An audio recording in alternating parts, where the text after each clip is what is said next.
heart within me to guide my heart and lead me to spirit and truth, truth.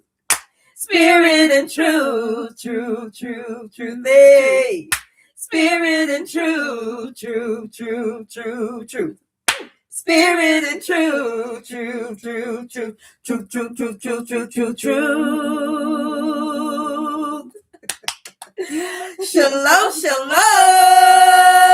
y'all. Hey.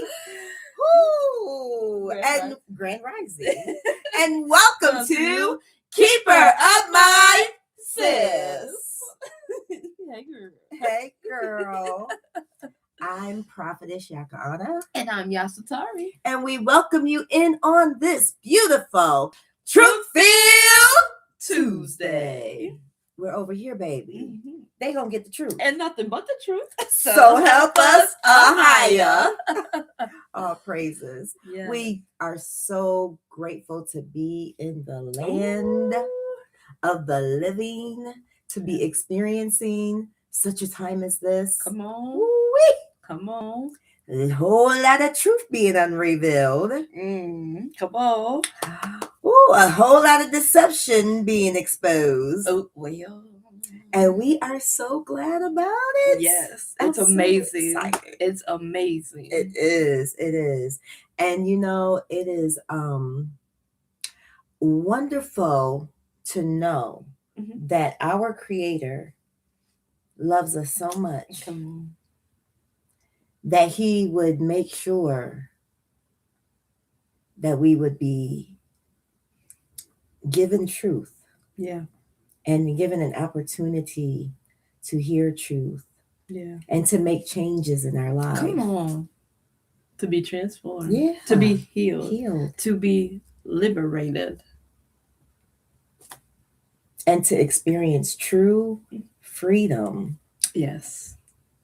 You know, you're not, freedom physically, yes, you can be chained up and locked down and not free physically.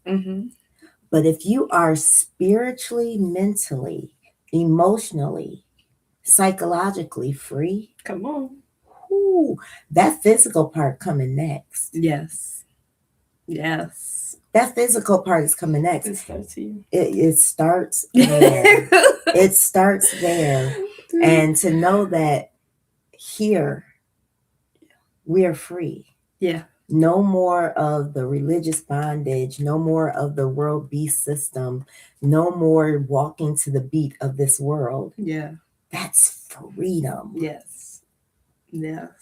And in that we've been able to, like you said, heal our bodies, be transformed with the truth in our minds, and change our whole life. Yeah. Our whole life has been changed. Yes. For the best. Yes. For the best. Yes. And this physical part is about to come next. We not gonna Caesar gonna be put under the ban completely forever. Caesar and his whole entourage. Amalek. Yeah. You're gonna be put under the ban. Those that say that they're Jews and are not, but are of the synagogue of Hasatan, you're gonna be put under the ban. Yes. All of you lying, deceiving people that have helped to conspire against the righteous, you're gonna be put under the ban. Yep. And we get to help do it. And he said, I'm gonna use Yahudah, tribe Judah, as my battle axe.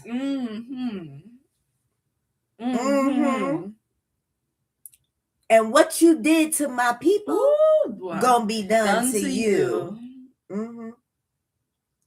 What a Baruching. Yes. That is the patience of the saints. We patiently waiting. We are patiently to waiting. Dash them against the sown. With gratitude. Yeah. With gratitude. So, you know, it's that time. And the Most High is preparing our hearts and our minds for war. Yeah. for battle. And, you know, for so long, we were given that religion that told us to be peaceful, you know, non-violent. But guess what? The violent taketh by force. We got to take what we rightfully own, what rightfully belongs to us. We got to take it by force. Period, point blank. So all of y'all walking around with this non-violent chip on your shoulder. Okay. Good luck with that. Because YAHUAH is a man of war. I don't know why they think that the kingdom don't fight. They the baddest fighters. I mean, come on. Yeah. They never lose. Ever. The kingdom never loses. That's right. The Most High, he ain't never, ever lost a battle. And when the righteous, when we kept him first and didn't do all this wicked stuff, we always won. Every battle. That's right. It wasn't until we got caught up in religion and idolatry, worshiping idols, that's when that's when he was like, y'all do what you do. That's what you do with disobedient children. That's what you do with disrespectful, disobedient children. You don't let them stay in your palace. You don't let them stay in your kingdom. He's like, well, since y'all want to be wicked, you can't be wicked and be in my presence. Come on. Deuces. Come on. Deuces. And that's what he did to his children that he loves. Yeah. But guess what? I'm a mama. Yeah. And when my children get wicked, if my children are disrespectful, if they're wicked, they can't be around me. I'm not going to tolerate that. A good parent don't tolerate wicked children. Come on. And YAHUAH was, you know, that's why a lot of these children, they have the capacity to unalive their parents. Yeah. Because their parents allow them to be wicked. Yeah. In their home. Yeah. They don't have any standard. And they don't have any punishment for wicked children. And they just allow these children to do whatever they want to do. And these parents have given these children everything, and it wasn't good enough for the wicked children. Don't think that children have not unalived their parents. Oh, yeah. You better look up the stories about it. Yeah. Or children that are just ungrateful and been spoiled rotten. And their parents still allow them to come in and cause havoc and terror in their house. Yeah. Adult children. Yes, little children do it too, but I'm talking about these adult children that wreak havoc on their parents. Disrespectful. Stealing. Taking. Destroying their property. Yeah, it happens. But the Most High said, y'all not going to do that. Y'all got to go. You want to act like the heathens? The heathens going to rule over you. Well, that's what he said. Oh, my Yah. And he told us to keep ourselves separate from the heathens. He said, do not partake in their traditions, their customs. Do not worship their gods. Don't even ask about it. Don't even inquire about it. Right. That's right. But we didn't want to follow those simple instructions. That's simple to me. Yeah, and it is. It is. It's not hard. Be obedient. And even the instructions to obey they're not hard. Just do right. Be good. Do righteous. Don't be out here being wicked. But a lot of people, you know, they're like, well, what's being wicked? So what's wicked to me and you, right? What's wicked to the Most High might not be wicked to them. Yeah. That's true. But see, when you love the Creator, you're going to find out his moral compass. You're going to find out, you're going to want to know his moral stance, his standard. Yeah. And it's really not anything that you don't already know subconsciously. We're born knowing that the Father has morals and standards. Yeah. Don't shed innocent blood. Yeah. Don't shed innocent blood. Don't steal. Don't bear false witness. Don't covet your brother and sister stuff or your neighbor's stuff. And don't worship other elves. Yeah. That's pretty much. Yeah. Honor your mother, your father, and your mother. That your days may be long. Honor your father and your mother. That's what the Most High. But see, the world speaks against that. I seen this lady. She was in a court setting, and she was telling them that they need to stop passing these laws for little children to be able to do stuff behind their parents' backs. Yeah.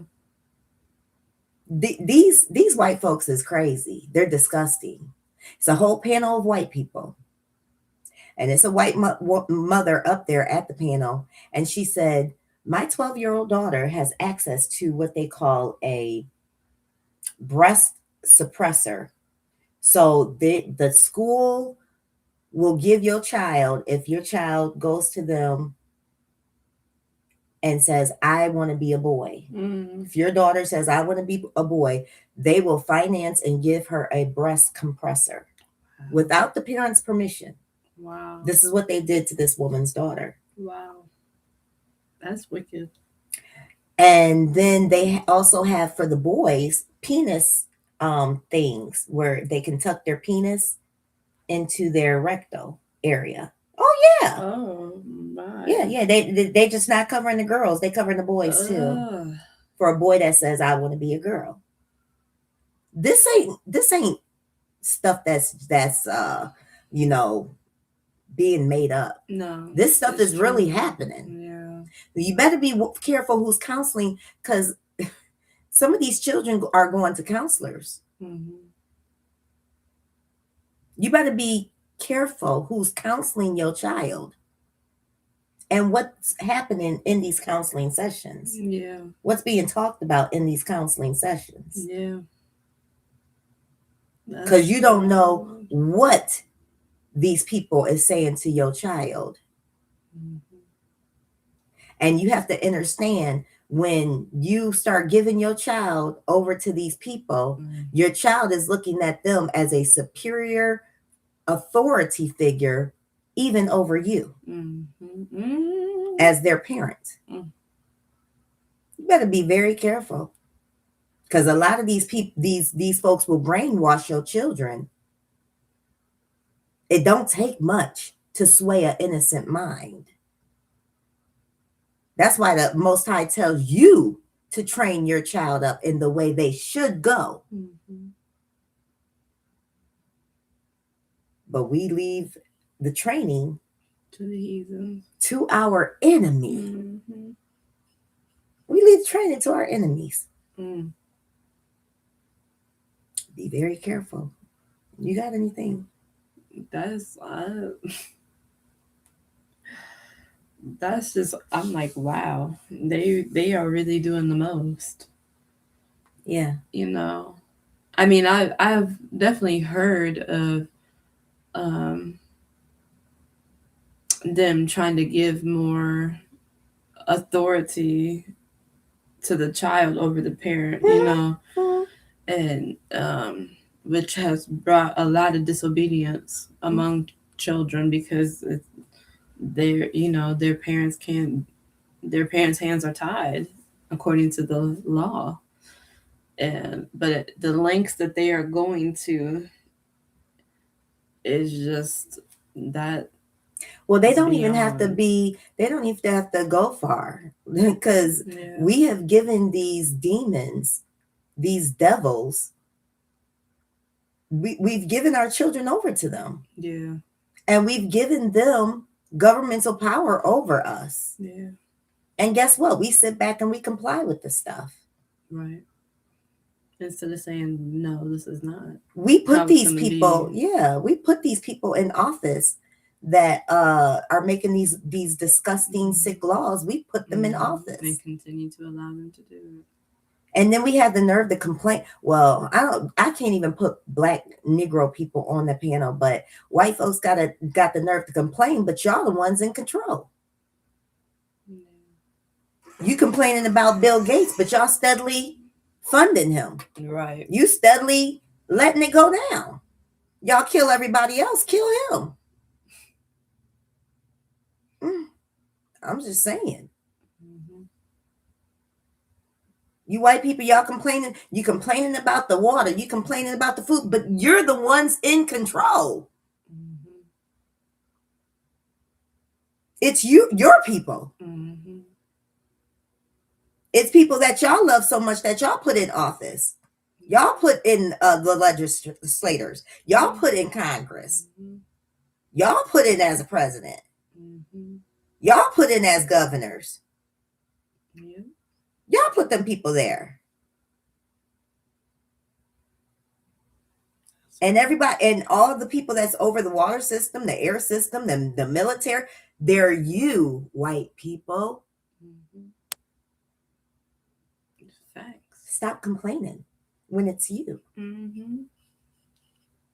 Come on. It's you. It ain't us. Nope. It ain't us.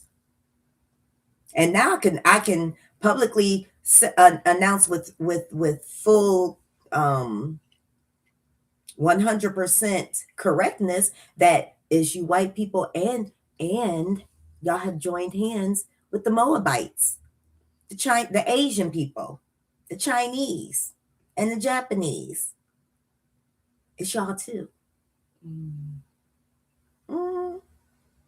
Because y'all have come over here and they own a lot of businesses, companies, and everything over here. A lot of land. Oh yeah, they do. You Asian restaurants, people. Nail shops. Oh, car dealerships, car factories. Yeah. Kia is owned by who? Korea. The Chinese. Yeah, in Korea. There's a whole lot of car companies owned by who? The Koreans. Hyundai, the Koreans. Mazda, I believe, is either Japan. Honda is Japanese owned. Hyundai and Kia are sister and brothers dealerships. They're owned by the Koreans. So yeah, they got big business over here. They do. Not just nail shops and hair places and all that, and restaurants. Yeah, they got them too, but they got bigger businesses than that too. Yeah. Not to mention a lot of the stuff that is manufactured, is made China, in what? China, Taiwan. And who made a covenant with them to do that? White people here in America. Y'all did that. Why isn't our stuff made right here in America? We're very capable. That's because you want this place to be a slave prison, which they've made it a slave prison.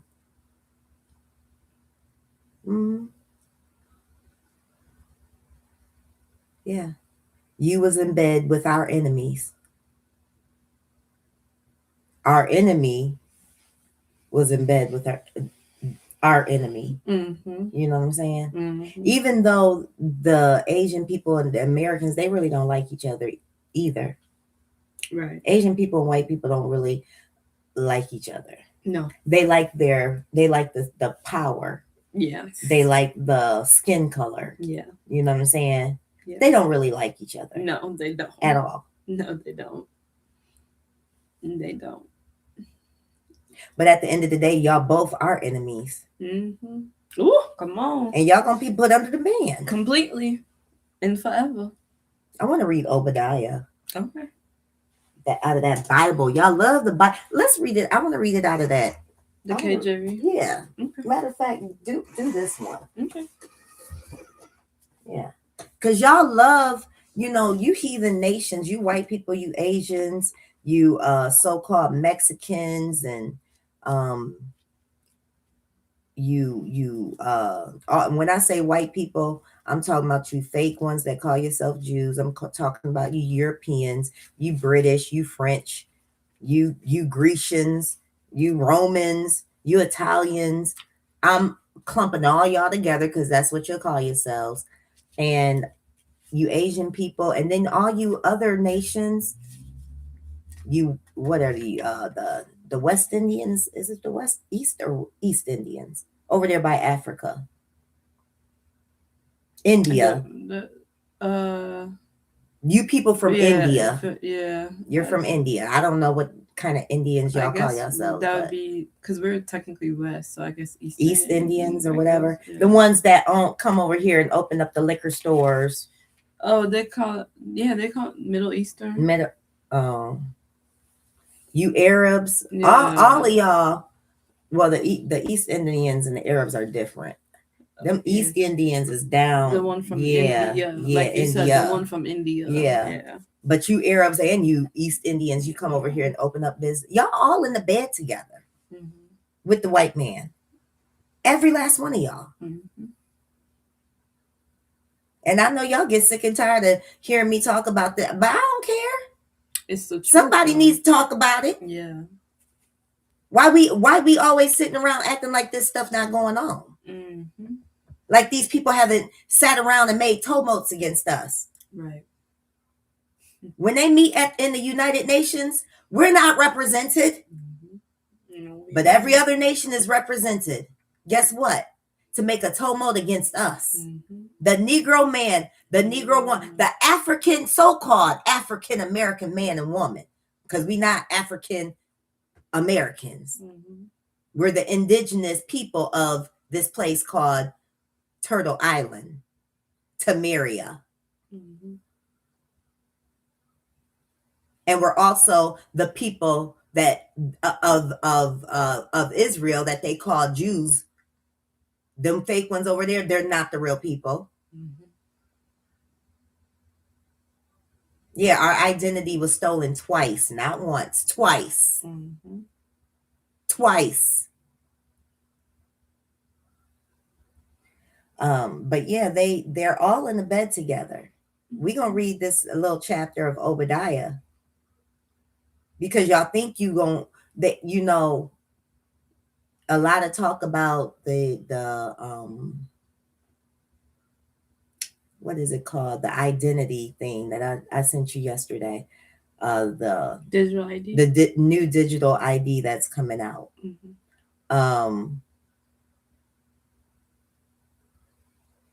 They're using these scare tactics, y'all, to try to get you caught up. They did it in 2020. And they about to do it again. I believe by the end of 2026, I believe this digital ID, they're going to be pushing it real hard.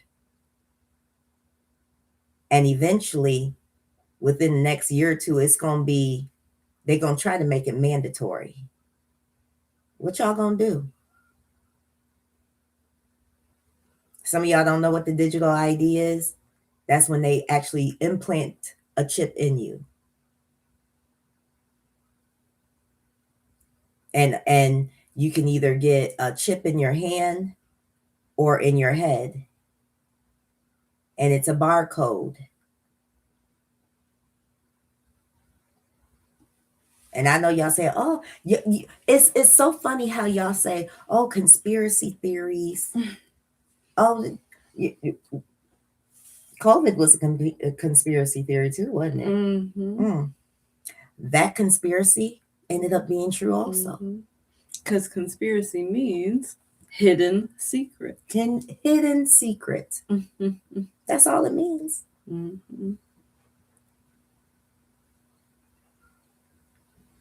But a lot of you gonna get the digital ID. I gotta feed my family. I gotta go to work. I gotta keep my job. Just like y'all did with that vaccine, with that jabber-rabber. in 2020.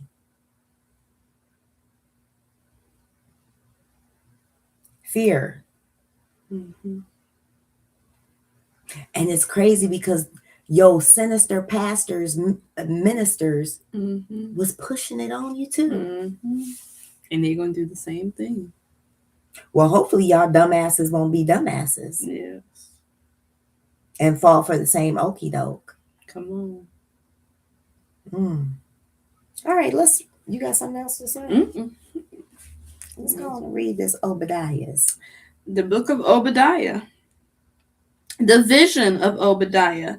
Thus said, you want to read it as it says in here? Like as it's written in here?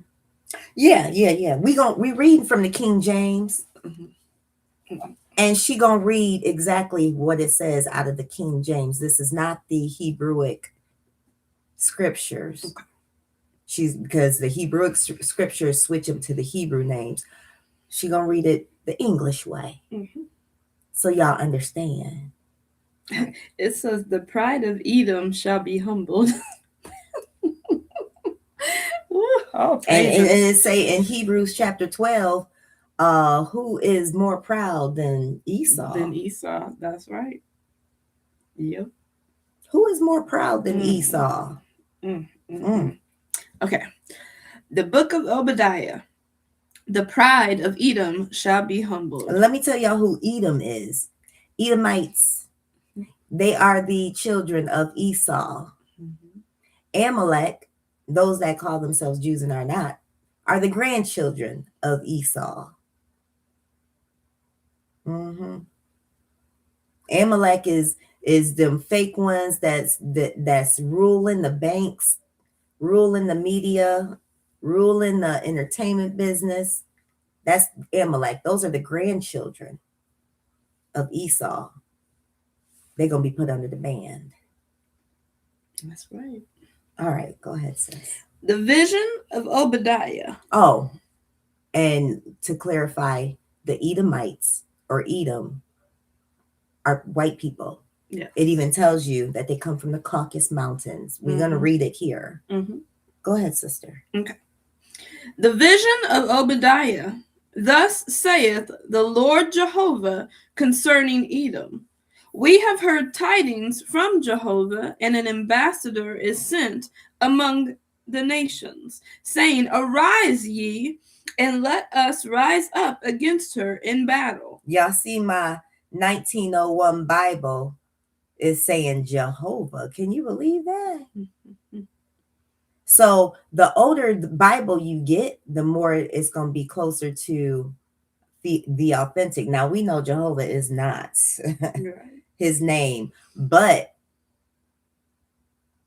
if you read the current KJV versions, it's going to say Lord, mm-hmm. right? Or God, mm-hmm. right? So they dummy the name down even more. The more recent versions. Yeah. The more recent versions, the name of the Most High is dummied down. Mm-hmm. Come on. All right, go ahead, sister. Behold, I have made thee small among the nations. Thou art greatly despised. The pride of thy heart hath deceived thee, O thou that dwellest in the clefts of the rock, whose habitation is high, that saith in his heart, who shall bring me down to the ground? Though thou mount on high as the eagle, and though thy nest be set among the stars. So if you look at all these white people nations that I named, Italy, Spain, Britain, England, America, Russia, if you look at all of these European nations, Australia, all of these nations love the ego. Mm-hmm. They love the ego. Mm-hmm. They all have that in common. Go ahead, sister. Mm-hmm. I will bring thee down from thence, saith Jehovah. If thieves came to thee, if robbers by night, how art thou cut off? Would they not steal only till they had enough? If grape gatherers came to thee, would they not leave some gleaning grapes? Mm-hmm. How are the things of Esau searched? How are his hidden treasures sought out? All the men of thy confederacy have brought thee on thy way, even to the border. The men that were at peace with thee have deceived thee and prevailed against thee. So all the nations that was tumulting with Edom, they're going to turn on you.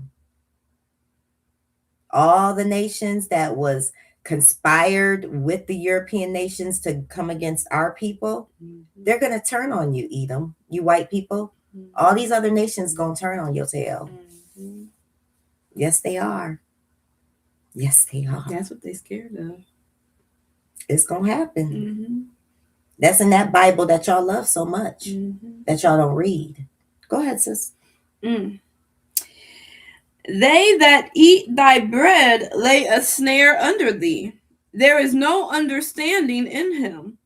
Shall I not in that day, saith Jehovah, destroy the wise men out of Edom, and understanding out of the mount of Esau? And thy mighty men, O Teman, shall be dismayed to the end that every one may be cut off from the mount of Esau by slaughter. Ooh. My. For the violence done to thy brother Jacob, shame shall cover thee, and thou shalt be cut off forever. In the day that thou stoodest on the other side, in the day that strangers carried away his substance, and foreigners entered into his gates and cast lots upon Jerusalem. You hear that? That's y'all how y'all allowed other nations to come in and establish businesses and take from us and put on our land and had they were able to make money. You just read exactly what y'all have done. You allowed these other nations to come on our land. Tamara, Turtle Island, aka America, is our land. You allowed them to come over here and be prosperous on our land against us. That's right. You gonna pay. You gonna pay royally. Go ahead, sister. Read that part again for me. In the day that thou stoodest on the other side, in the day that strangers carried away his substance. You allowed strangers to come in and take our gold, our silver. You allowed strangers to come in and carry away our substance. You allowed them to come and take our land. Ooh, go ahead, sis. And foreigners entered into his gates. You let these foreigners come into our land, into our communities, and establish and open up business on every corner to make money off of us, to extort from us. Go ahead, sister. And cast lots upon Jerusalem. Even thou wast as one of them. But look, not thou on the day of thy brother in the day of his disaster, and rejoice not over the children of Judah in the day of their destruction. Neither speak proudly in the day of distress. Enter not into the gate of my people in the day of their calamity. Yea, look not thou on their affliction in the day of their calamity, neither lay ye hands on their substance in the day of their calamity. And stand thou not in the crossway to cut off those of his that escape. And deliver not up those of his that remain in the day of distress. For the day of Jehovah is near upon all the nations, as thou hast done. Upon who?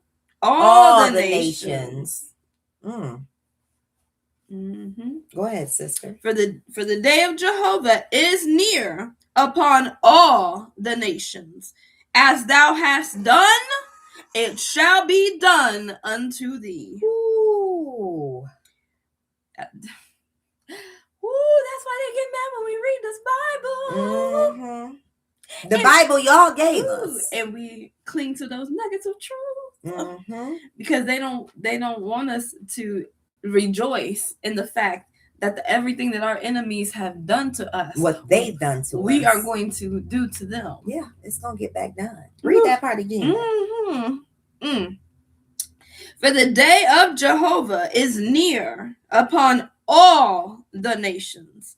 As thou hast done, it shall be done unto thee. Thy dealing shall return upon thy own head. Oh my. For as ye have drunk upon my holy mountain, so shall all the nations drink continually. Yea, they shall drink and swallow down, and shall be as though they had not been. My. Woo. But in Mount Zion there shall be those that escape, and it shall be holy. And the house of Jacob shall possess their possessions. And the house of Jacob shall be a fire, and the house of Joseph a flame, and the house of Esau for a stubble. And they shall burn among them and devour them, and there shall not be any remaining to the house of Esau, for Jehovah has spoken it. Woo-wee. And they of the south shall possess the mount of Esau, and they of the lowland the Philistines. And they shall possess the field of Ephraim and the field of Samaria, and Benjamin shall possess Gilead. And the captives of this host of the children of Israel that are among the Canaanites shall possess even unto Zarephath. And the captives of Jerusalem that are in Zarephath shall possess the cities of the south. And saviors shall come up on Mount Zion. And who? And saviors shall come up on Mount Zion to judge the mount of Esau, and the kingdom shall be Jehovah's. Ooh-wee. And the kingdom shall be YAHUAH's. That's right. That's right. We was reading out of the King James Version, my 1901 Bible. Because that never gets old. Some of y'all act like this ain't in that Bible that's sitting on your dusty tabletop. Why don't you go get that Bible, dust off the dust, open it up and read it. Because we always get asked, what you reading from? What's that book? It's called that Bible. That the oppressor gave us. It's that. Come on. Go pick it up. Come on. Find out some things. All right, sis. You got any fun fruit-filled facts? I do. Good. Talk to them. All right. So my fun fruit-filled fact for today is about inventor, who is a Negro man, once again. And his name is Thomas A. Carrington. And surprisingly, there isn't actually like a whole lot of information about him. But he is the inventor of the stethoscope that your doctors and nurses and medical professionals use. And he also made improvements to the oven and made it made it more of like the stove or oven that we know today, where you have the cooktop on the top and then you have your oven underneath, and you're able to control the heat of the oven and the heat of the stovetop. You're able to control the different temperatures of the eyes or burners of the stovetop. And so he came up with that, the ability to do that and that technology, and made it more efficient for us to be able to cook our food and make it nice and and hot and cook it and make it at the correct temperatures. So his name was Thomas A. Carrington, and he lived in the 1800s. And I think it was in 1882 and in 1876 is when he patented those two inventions, the stethoscope and the stove, the cooktop with the oven. So, and they, once again, we like bringing these different inventors and different accomplishments of the Negro man and the Negro woman, because they don't teach us this stuff. They taught us, well, they taught me. Sis will have to expound a little more on what she was taught specifically. But when I was in school, they taught us about the same 5 to 10 people over and over. Same. Every February. Harriet Tubman, Martin Luther King, Yeah. Frederick Douglass, Yeah, Rosa Parks. Rosa Parks. Yeah. But they didn't teach us about the Thomas A. Carringtons and the, and all these other Inventors. Negro men and women that invented all of these beautiful things that we still use today, and even improved on things to make it what it is today. Yeah. So, but yeah, so Thomas A. Carrington, the stethoscope inventor and the stovetop inventor. Oh, praises. That's wonderful. Yes. All right. Well, we about to praise and worship. Praise and worship. Praise and worship. Praise, praise, praise, praise, praise and worship. Yes. Mm-hmm.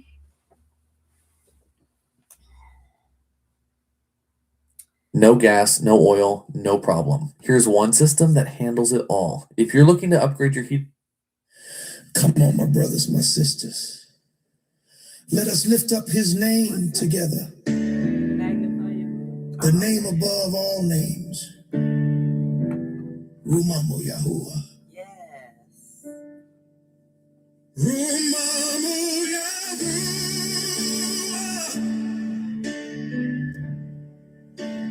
Rumamu Yahuwah.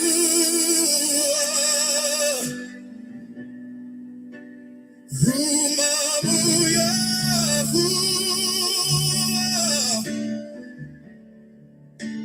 Rumamu Yahuwah. Oh, magnify. Rumamu Yahuwah. Rumamu Yahuwah. Oh, magnify the Most High. Rumamu Yahuwah. Oh, Rumamu Yahuwah. Oh, magnify the Most High. I cried unto you,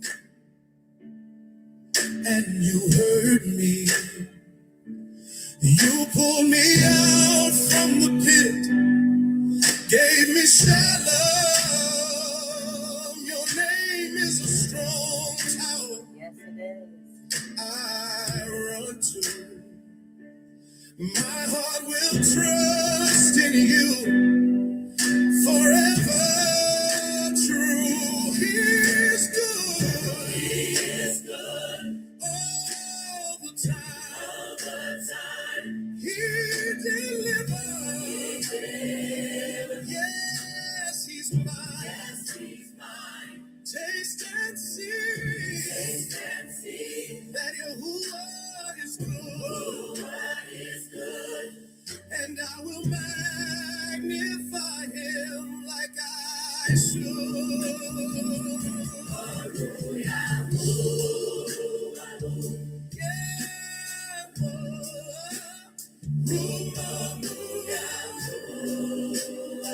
We lift you high. We lift you high.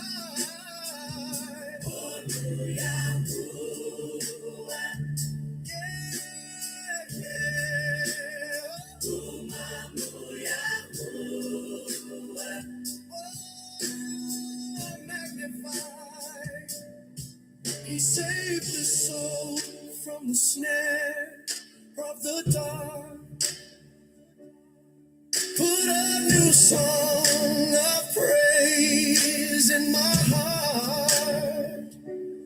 I will not fear what man can do, 'cause Yahuwah's word forever true. Oh, magnify.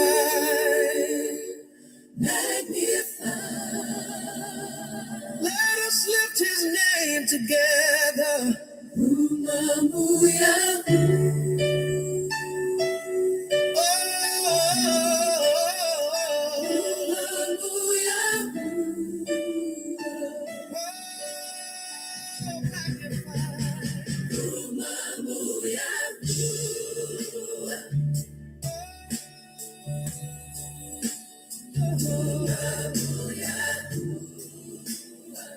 We lift you high, esteem, let his name be lifted high.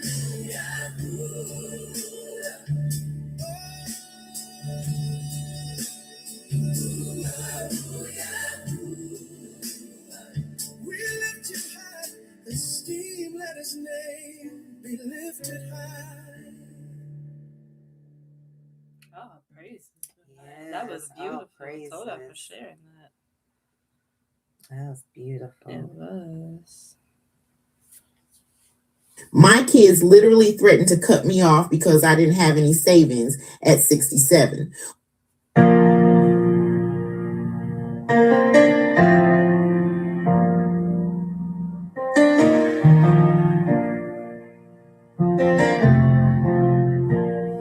I cried, my heart was heavy. Yahuwah, you heard my plea. You lifted me from the pit, set my feet on mercy.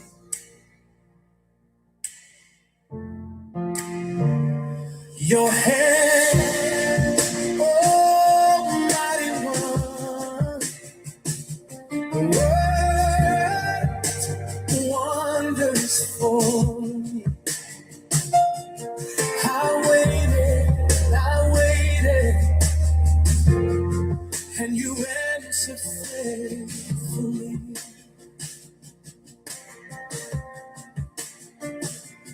I will sing, I will shout of your love that never fades.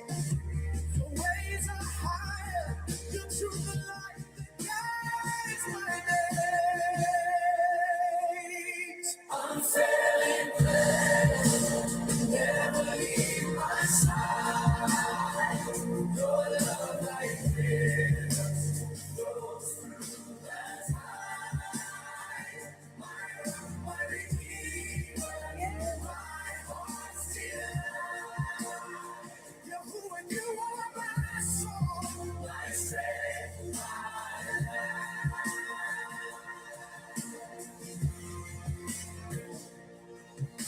Sacrifice of lips, I bring you, oh Most High. Thanksgiving in my mouth, your roar lifts me high. You are my refuge, my shelter in the storm. In your arms I find peace, in your name I am reborn. I will trust, I will walk in the shadow of your wings. Your voice like thunder calls me to prayer. Unfailing grace, you never leave my side. Your love like rivers flows through the time.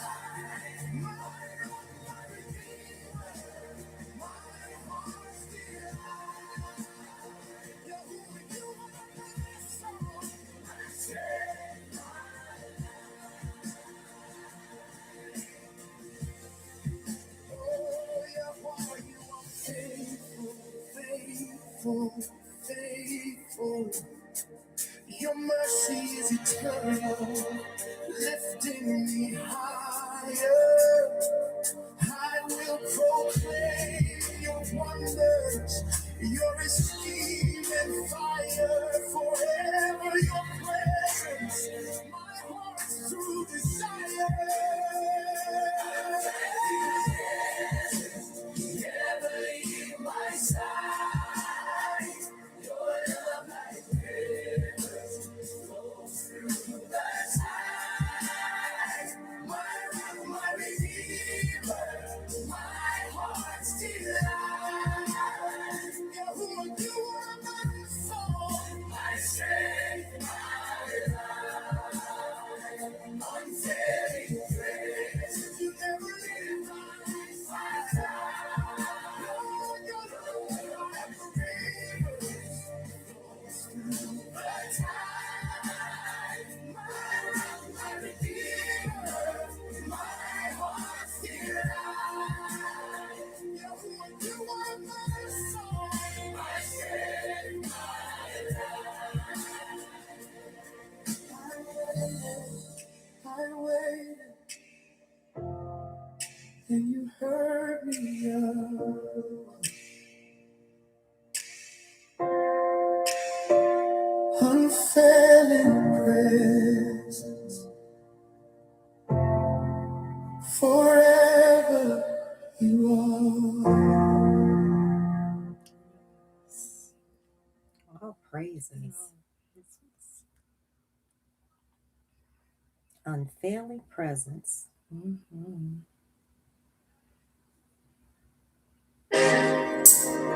Go another one. So grateful. All praise from Yahca'Anna. Here we go. I am redeemed. I am more than a conqueror. I have been set everything I am. Is everything you are. And everything I can be, is because you are the I am in me. I am forgiven. I am more than a conqueror. I have been set free. No weapon against me shall prosper. And at my command, all my enemies must flee. 'Cause everything I am is everything you are. Oh, yeah. I am forgiven. I am redeemed. I am loved. I am more than a conqueror. I have been set free. Everything I am is everything you are. Everything I can be. It's because you are the I am in me. I am forgiven. I am redeemed. I am more than a conqueror. I have been set free. Troubles will come. Hard times will help me. Higher when I'm focused on you. An escape is all I see. Your strength is made perfect. In all my weakness, your ruach fills me up. Overflowing like a cylinder. Because I am free. I am more than I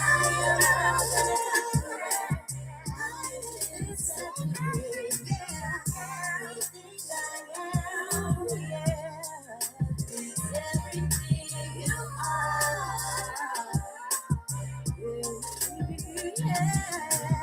Everything I am.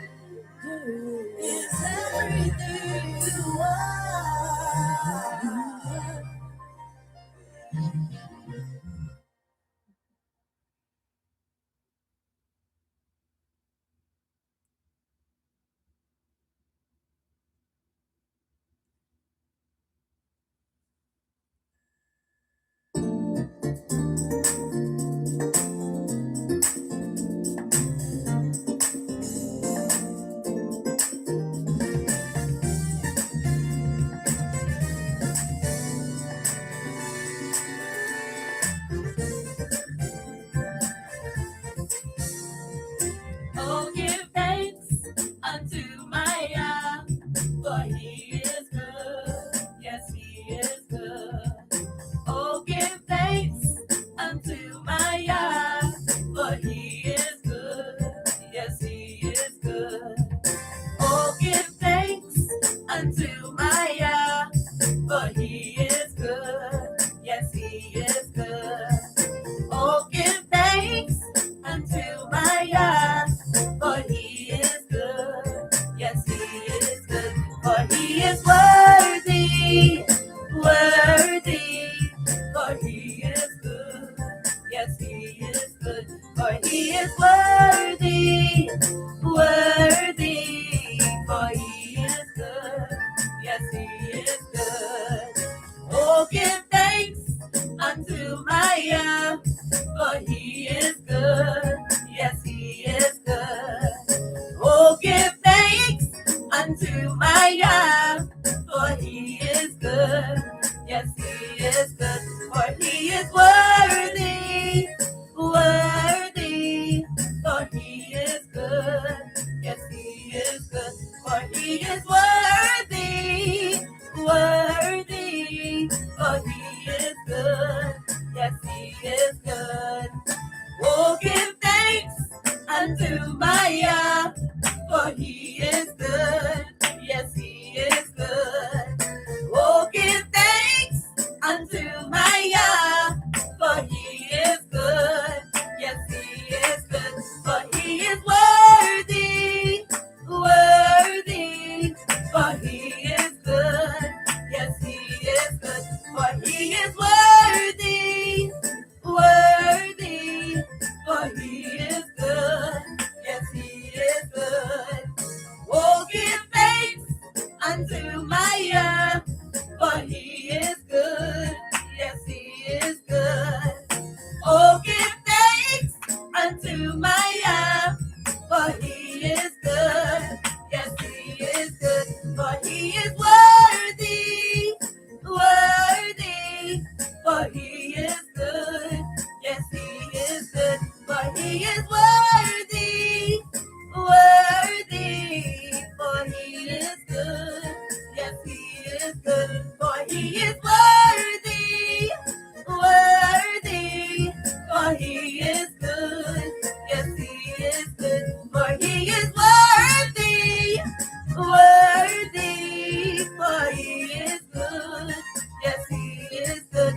For he is worthy, worthy. For he is good. Yes, he is good. For he is worthy, worthy. For he is good. Yes, he is good. For he is worthy, worthy. For he is good. Yes, he is good. For he is worthy, worthy. For he is good. Yes, he is good. For he is good. Yes, he is good. For he is good. Yes, he is good. For he is good. Yes, he is good. For he is good. Yes, he is good. For he is good. Yes, he is good. For he is good. Yes, he is good. For he is good. Yes, he is good. For he is good. Yes, he is good.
Baruch Savior,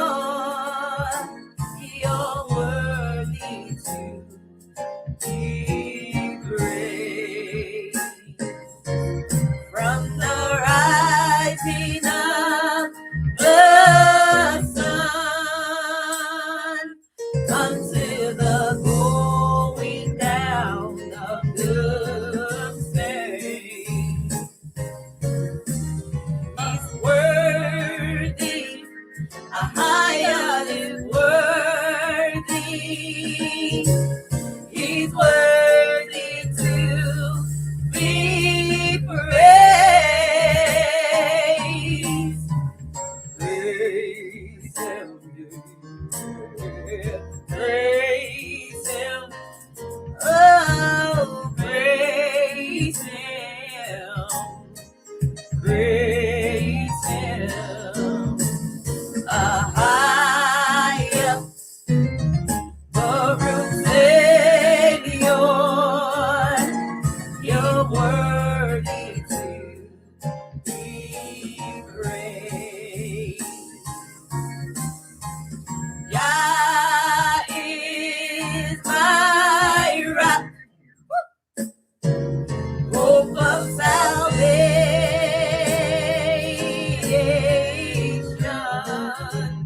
strong, yeah, deliverer,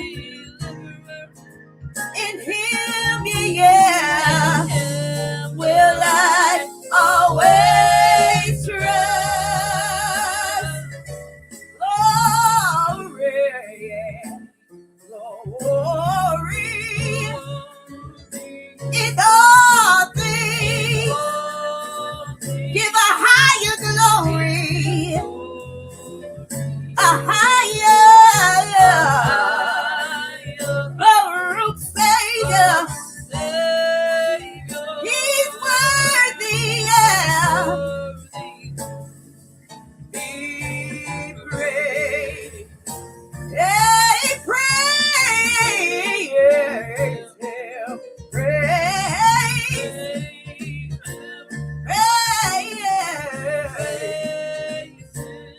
won't you?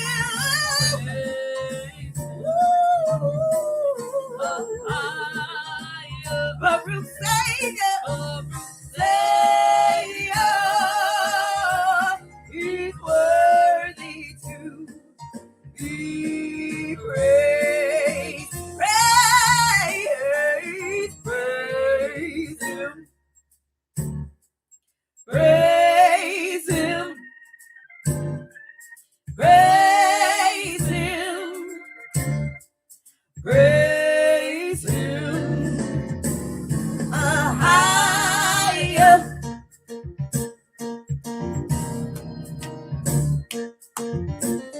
YAHUAH, YAHUAH,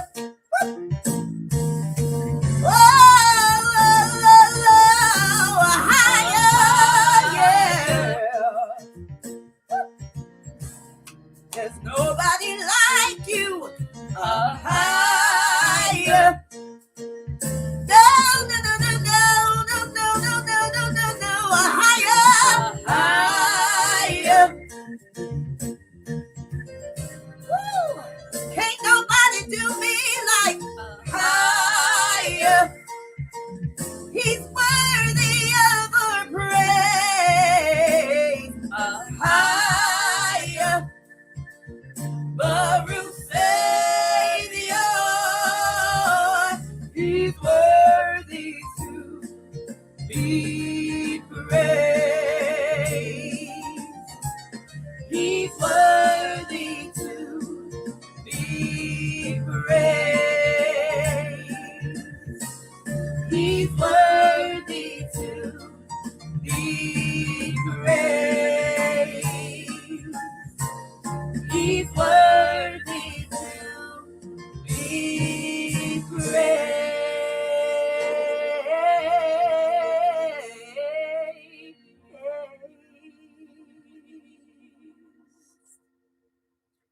Baruch Savior, you are worthy.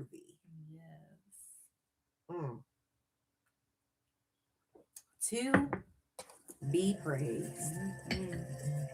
Most people are too lazy to do this, but it saves homeowners a fortune.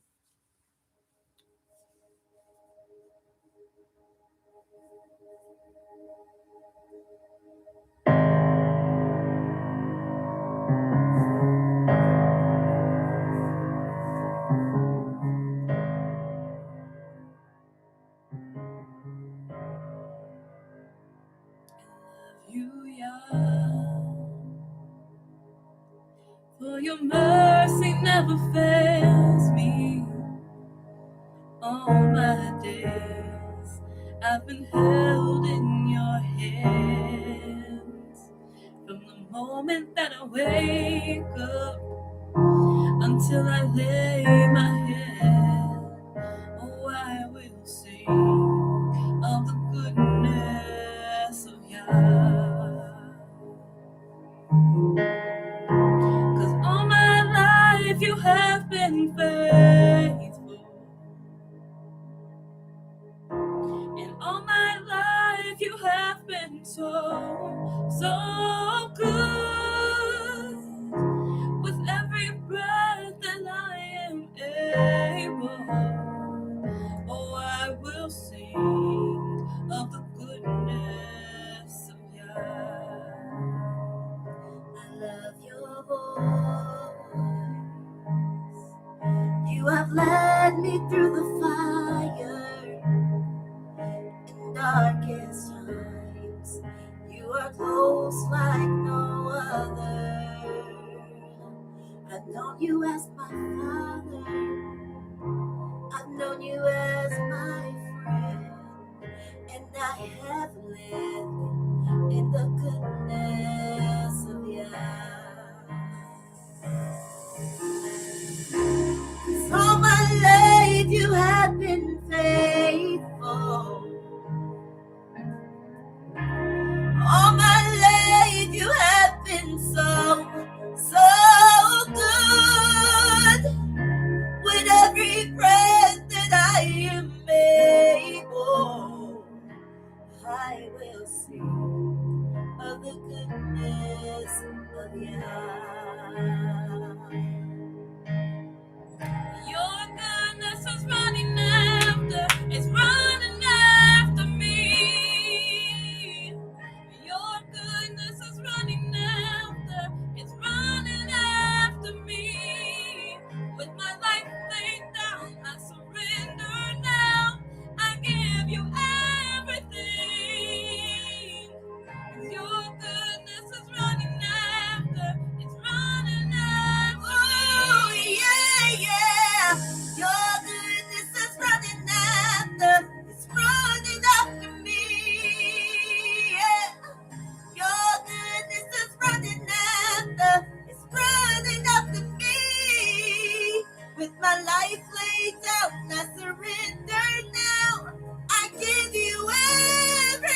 No, it ain't Shabbat. Shalom, shalom.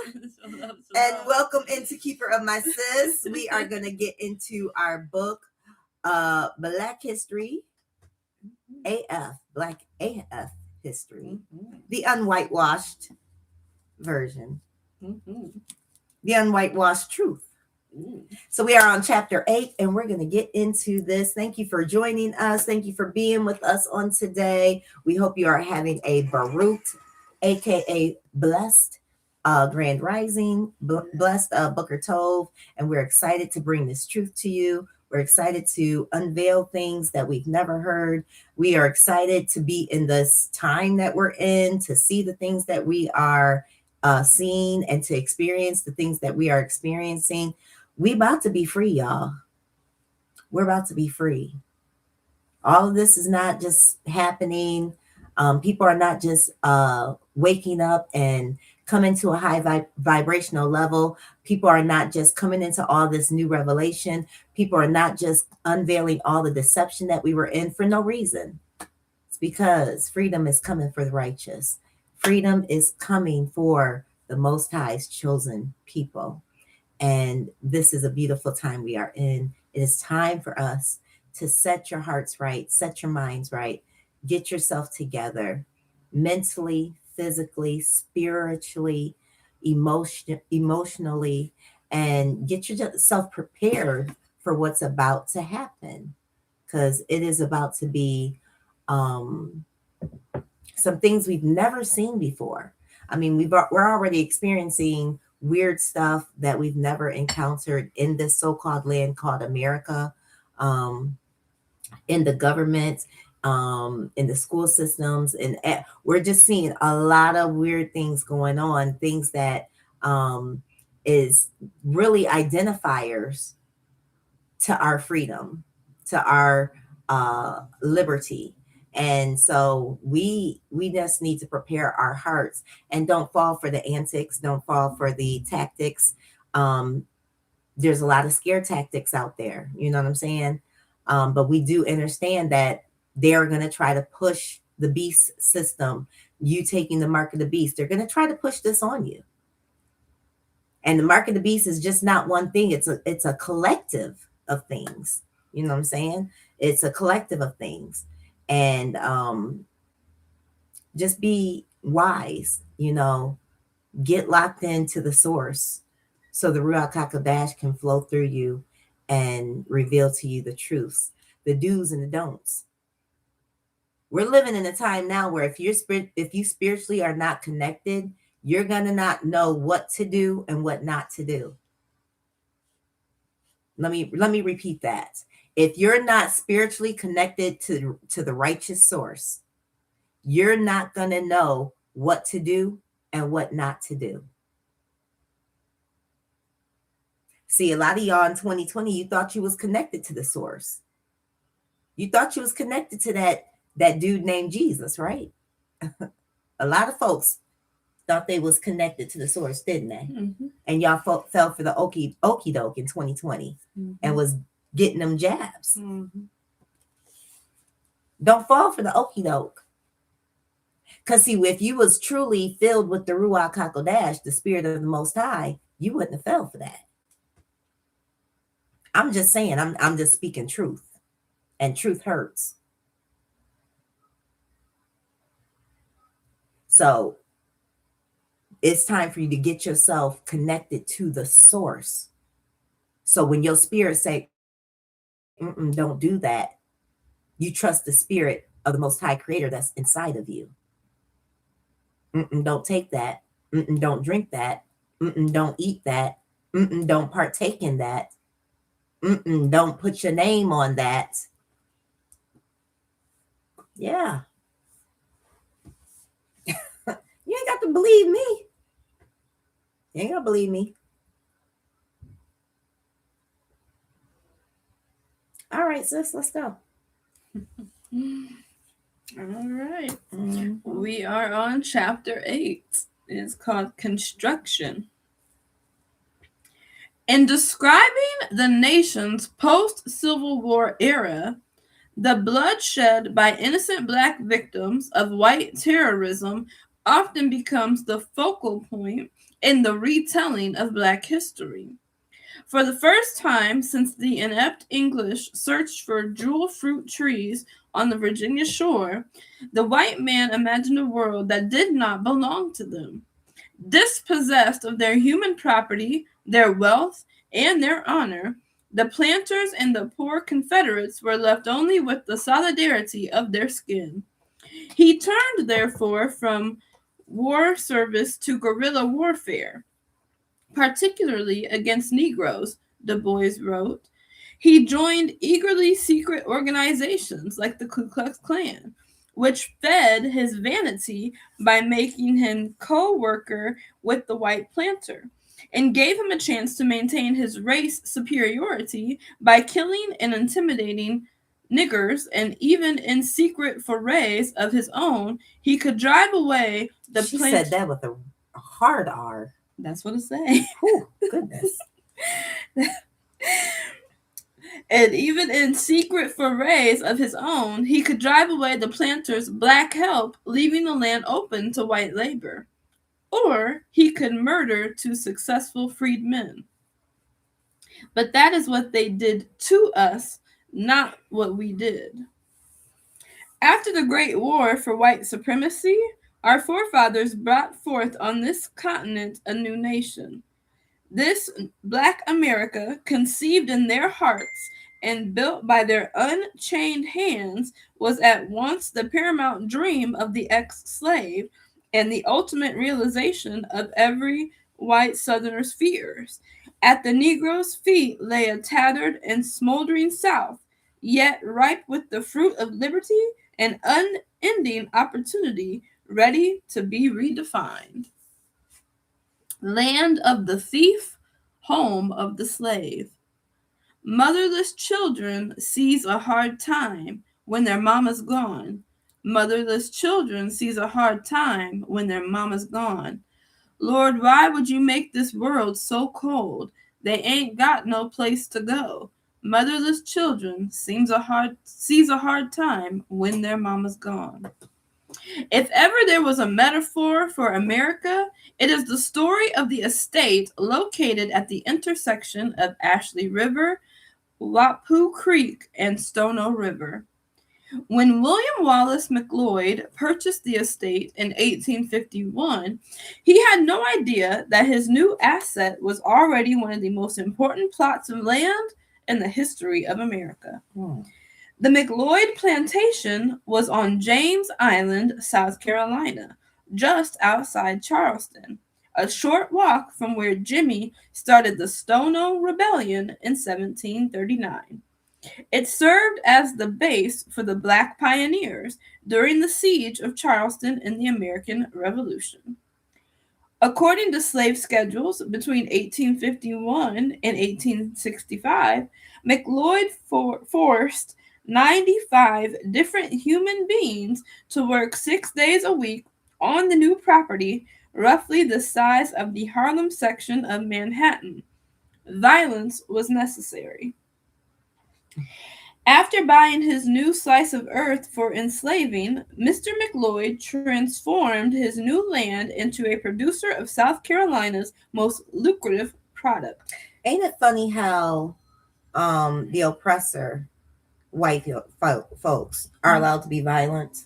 Yeah, and we're not. But we're supposed to be when we raise up to be violent, all of a sudden that's something that shouldn't be done. Right. And they're such narcissists, they literally sit up there and try to tell us we're supposed to be peaceful. They do. They do. They do. When they are the most violent creatures on this earth, on the face of the earth. Yeah. Ain't that something? It is. Like narcissism. They can never handle what they dish out. They can't. Nope. All right. Okay, so Mr. McLeod transformed his new land into a producer of South Carolina's most lucrative product, Sea Island cotton. Unlike the more common varieties, Sea Island cotton can grow on stalks up to 6 feet tall, producing flowers as large as a human fist, with long, sturdy cotton fibers akin to the expensive Egyptian variety. McLeod had never grown cotton before, but he owned Pompey Dawson, an enslaved man. Ain't that funny how white people don't know how to do nothing, but the slave know how to do everything? Come on. Go ahead. Ooh. McLeod had never grown cotton before, but he owned Pompey Dawson, an enslaved man known for singing his favorite Negro spiritual, Motherless Children Sees a Hard Time. He bellowed it as he worked in the marsh, tending cotton until he became known as Hard Time Dawson.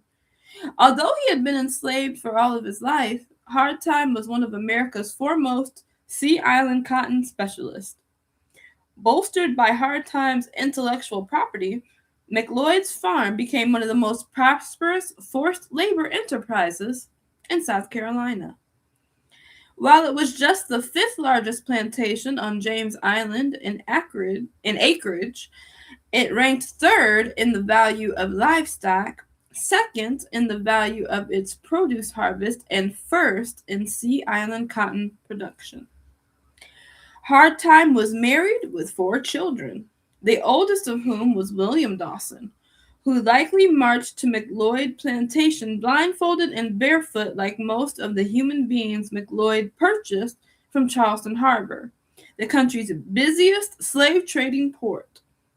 Will's feet never recovered, and he walked with a limp all his life, but he inherited his father's knowledge of Sea Island cotton and was expected to carry on his father's legacy so that he could produce generational wealth for McLeod and progeny. When the Civil War's first shots were fired across the river from the McLeod plantation, William McLeod brought in his brother to run the farm, moved his family to a vacation home in Greenwood, South Carolina, and volunteered for active duty with the Charleston Light Dragoons, a Confederate Army unit so elite it was known as the Sons of Privilege. Before he left to fight for his right to protect his slave camp, he leased a few of his slaves to the Confederate Army. Little did he know that they would not be the last black people from the McLeod plantation to serve in the Civil War. 40 acres and a mule. Although Reconstruction is generally considered to be the period after the Civil War, it began as early as 1862, when Confederate forces had suffered mounting losses and Lincoln began establishing provisional governments in conquered Confederate territory. As soon as Union Navy ships appeared across the river from the McLeod plantation in 1862, 9 of the individuals who were enslaved there emancipated themselves. 3 weeks later, another captive fled slavery. No one knows what happened to the original 9 Africans who absconded from the McLeod plantation. However, because of military records, we do know what happened to the 10th. On May 25, 1862, a black crew member volunteered on the USS Pembina, a Union Navy gunboat patrolling the intersection of the Ashley River, Wapoo Creek, and the Stono River.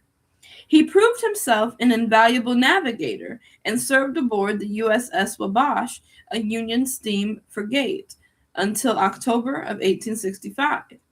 His name was William McLeod Dawson, the son of Hard Time. Unlike the owner of the McLeod plantation, by fighting for his country, Will immediately became acknowledged as an American citizen. By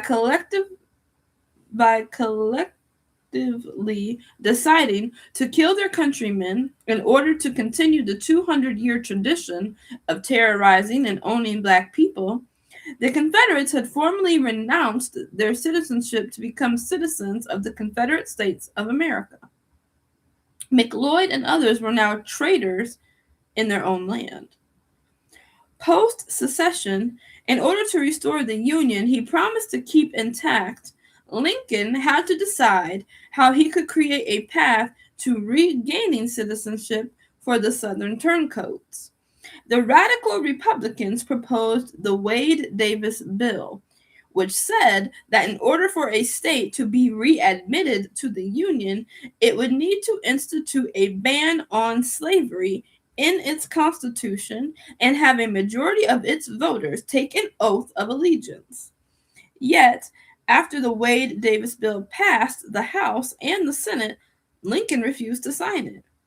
Always the moderate, he proposed a more lenient idea. His 10% plan required 1/10 of a state's voting population to take the ironclad oath.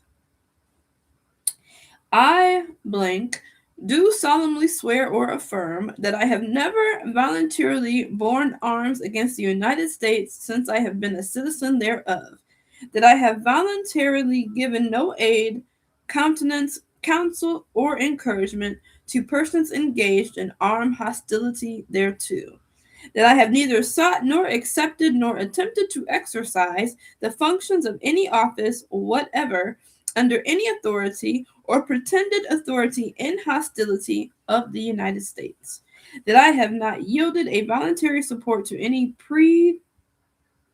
pretended government, authority, power, or constitution within the United States, hostile or inimical thereto.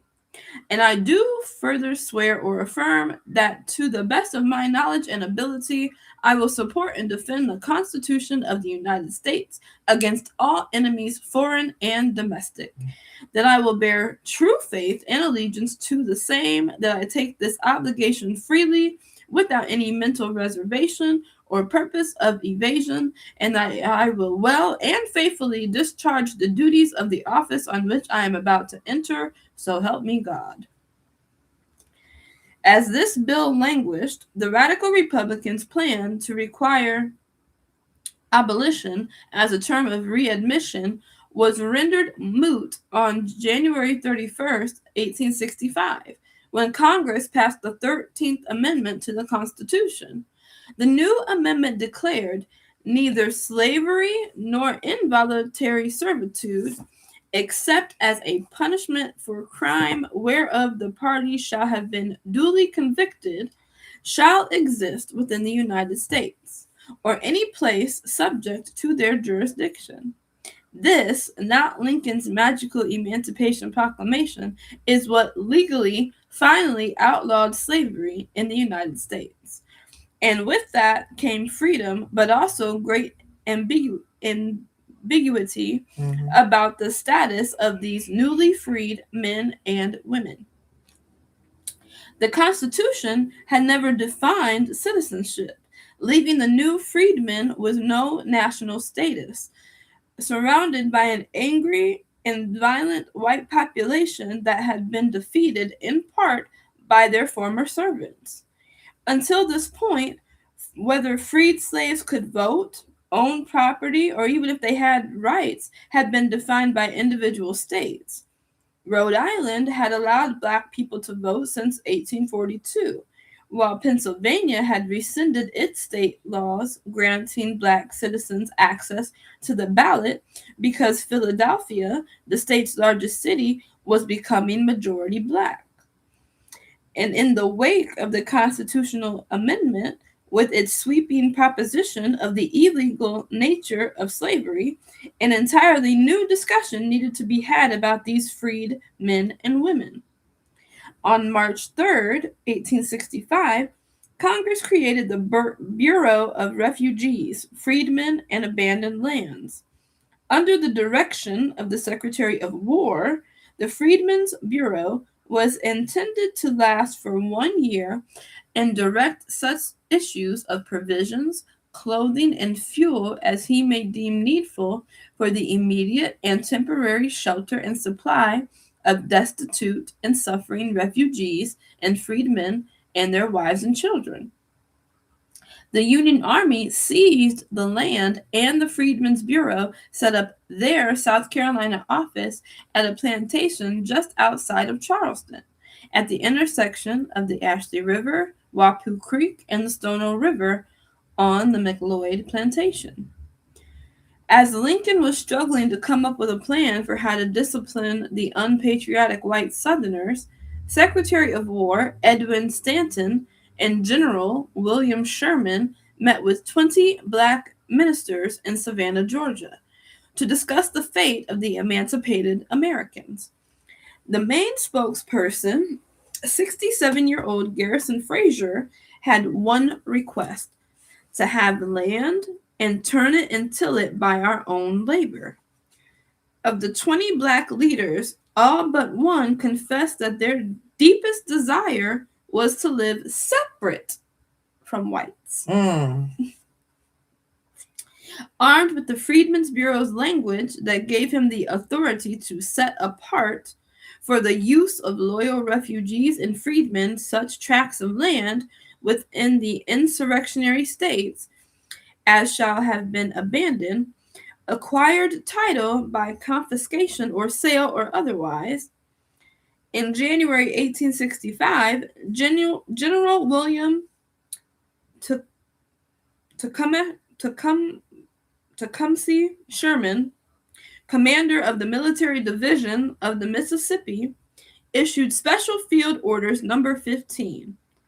The military directive commandeered over 400,000 acres of land in South Carolina, Florida, and Georgia, and proclaimed that no white person whatsoever would be permitted to reside on the lands, adding that the sole and exclusive management of affairs... Wait, say those places again? South Carolina, Florida, and Georgia. 400,000 acres. So now it makes sense why, especially Georgia is heavily populated with our people. But that didn't last, as we see. Right. Okay, go ahead. Okay. They proclaimed that no white person whatsoever would be permitted to reside on the lands, adding that the sole and exclusive management of affairs will be left to the freed people themselves, subject only to the United States military authority and the acts of Congress. With the help of the Freedmen's Bureau, Black America had seized the opportunity to fulfill the dreams they had imagined. With respect to Charleston, South Carolina, Sherman's order specified that parcels of land would be given to the men and women who had been enslaved. The islands from Charleston south, the abandoned rice fields along the rivers for 30 miles back from the sea, and the country bordering the St. Johns River, Florida, are reserved and set apart for the settlement of the Negroes now made free by the acts of war and the proclamation of the President of the United States. Now, why weren't we ever told about this? Here they came to an agreement after the slaves were so-called liberated, right? That they would give us Florida, South Carolina, and Georgia as land for our own, not to be inhabited by nobody but us. Why couldn't they stick with their agreement? Because they're liars. Liars. They're liars, and they're greedy. Man, they already knew if we was to get... They already knew if we were to get Florida, South Carolina, and Georgia and come together, that our economy would be booming. We wouldn't need them for nothing. That's right. They would have to come to us It makes sense why they put all of our towns and stuff underwater and under fire now. Like, it makes more sense. Absolutely. Because that land was originally set apart for us. And they couldn't stand that. And just the fact that when we come together, we build strong community. All right. And our ancestors knew to stay away from the white folks. Well, our YAHUAH told us to. Yes. It wasn't like the prophets weren't speaking. Come on. The prophets was telling the people. Yeah. Unfortunately, our people, sheesh. This was of special significance in Charleston County, where 2,880 slaveholders had held 37,290 enslaved Africans, making it the highest county slave total in America. After Robert E. Lee brought the War of White Supremacy to an end by surrendering his troops at the Appomattox Courthouse on April the 9th, 1865, the Freedmen's Bureau set about carrying out Sherman's order in Charleston, with Brigadier General Rufus Saxton leading the effort to distribute the land. During the Civil War, Saxton was in charge of recruiting and commanding the Union's black soldiers. Although some assumed this was an insult to Saxton, they had no idea that he had been raised by a father who was a Unitarian minister, a staunch abolitionist, and a feminist writer. Yes, they existed back then. Saxton started to divide the land into 40-acre plots and gave out land grants to the newly freed black Charlestonians. Freedmen from all over the county flocked to McLeod Plantation, an area that had the added benefit of protection courtesy of Massachusetts all-black 55th Regiment, who had turned the plantation into a hospital during the war. When white men tried to visit, they were met by a party of Negroes, 40 in number, who rushed to the landing at McLeod Plantation, armed with guns, and drove them away with threats to kill them if they came to disturb them in their homes again. Come on. My goodness. That was Jeez. a sight to see. Oh, we don't see it. I know. Ooh. Never again. In 1865, Saxton officials lined up the formerly enslaved, many of whom had set up tents and temporary shacks at McLeod's. They handed each of the heads of the families a piece of paper and explained that the deeds they just received meant that they now owned the plantations they had spent their lives building for free. Some rejoiced, while others clapped in tears. One of the men, America's foremost expert in Sea Island cotton, broke into song. For the first time in his life, William Hardtime Dawson had a home of his own, but this joy did not last. On April 15th, 1865, John Wilkes Booth assassinated Abraham Lincoln, leaving Confederate sympathizer Andrew Johnson as president. Oh, jeez. Johnson was a Southerner, a slave owner, and a Democrat who had been chosen for the vice presidency in the hopes of stopping the South from seceding. As a former senator of the great state of Tennessee, Johnson repeatedly... So you telling me John Wilkes Booth, President Johnson, Vice President Johnson, didn't know that Abraham Lincoln was going to be killed? You don't think he was part of that scheme? Oh, yeah. Absolutely. Absolutely. They were just doing what needed to be done. And why would you put a Confederate man as vice president and you're trying to so-called free slaves and you have a Union president and you're going to put a Confederate as a vice president? That don't even make sense. No. It's like they did stuff purposefully. Yeah. But go ahead. Yeah, they did. Nothing is coincidence. Johnson repeatedly let his Democrat friends know where he stood on the issue of freedmen. As for the Negro, I am setting him free, but at the same time, I assert that this is a white man's government. He said in an 1864 speech, reiterating his earlier promises of a free, intelligent white constituency instead of a Negro aristocracy. No, he was right the first aristocracy. time. Okay. Thank you. After the war. When Johnson ascended to the presidency, his first course of action was to stop that slaves getting land nonsense.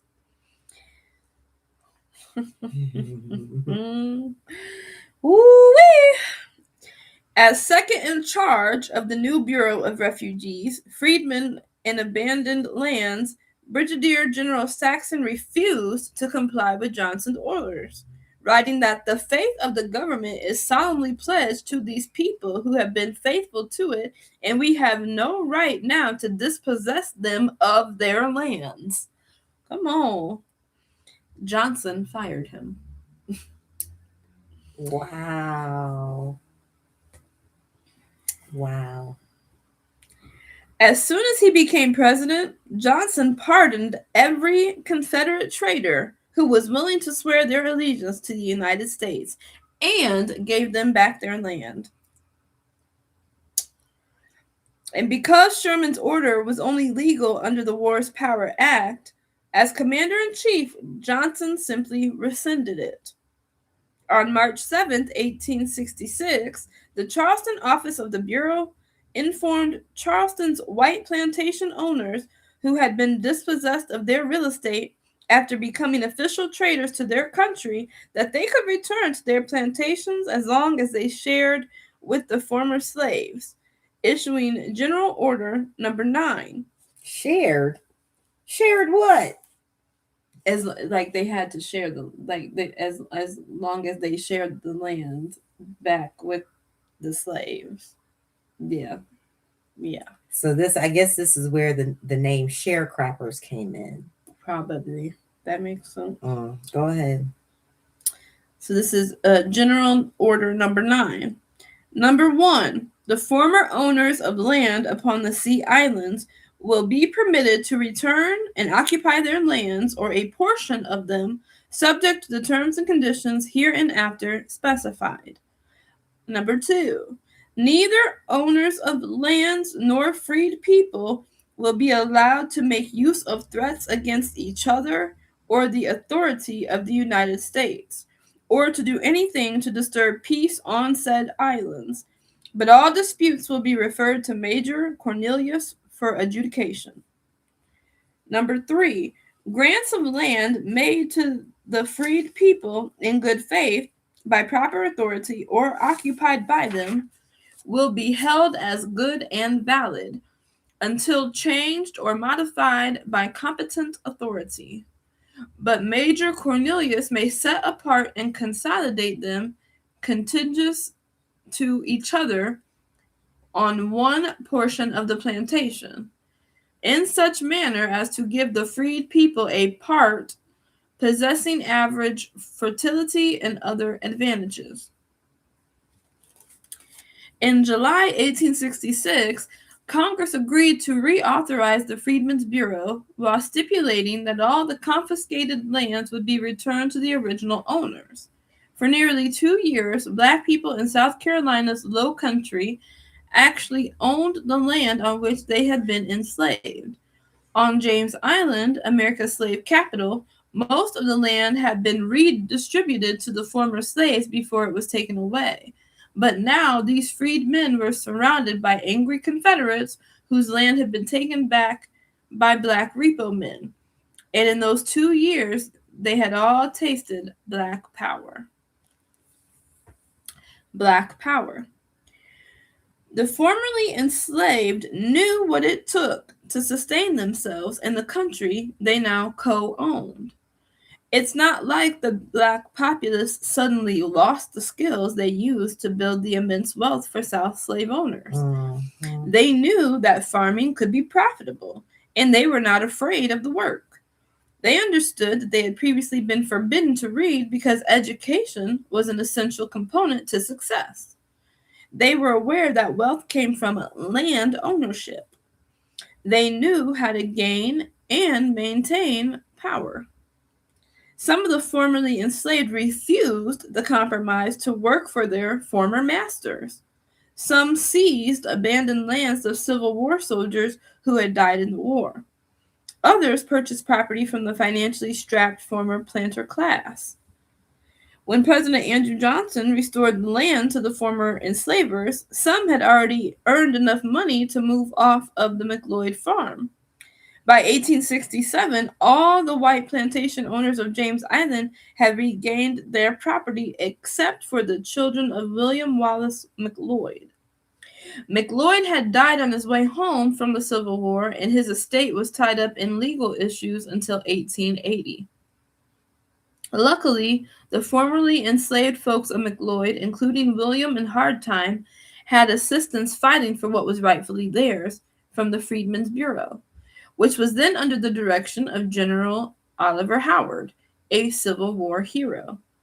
Congress had given Howard almost unlimited authority, including legislative, judicial, and executive power, which he used to help African Americans create institutions they needed to sustain their communities. President Johnson hated Howard for his open allegiance to the equality of Black people. Jeez. The Bureau was building the kind of America he had vowed would never exist when he decided to stay loyal to the Union. But the line was already drawn. Because the commander-in-chief can't just undo federal funding, there was nothing the pro-white supremacy president could do about it. Although the Bureau could not undo Johnson's order reinstating Confederate land, Howard had a better idea.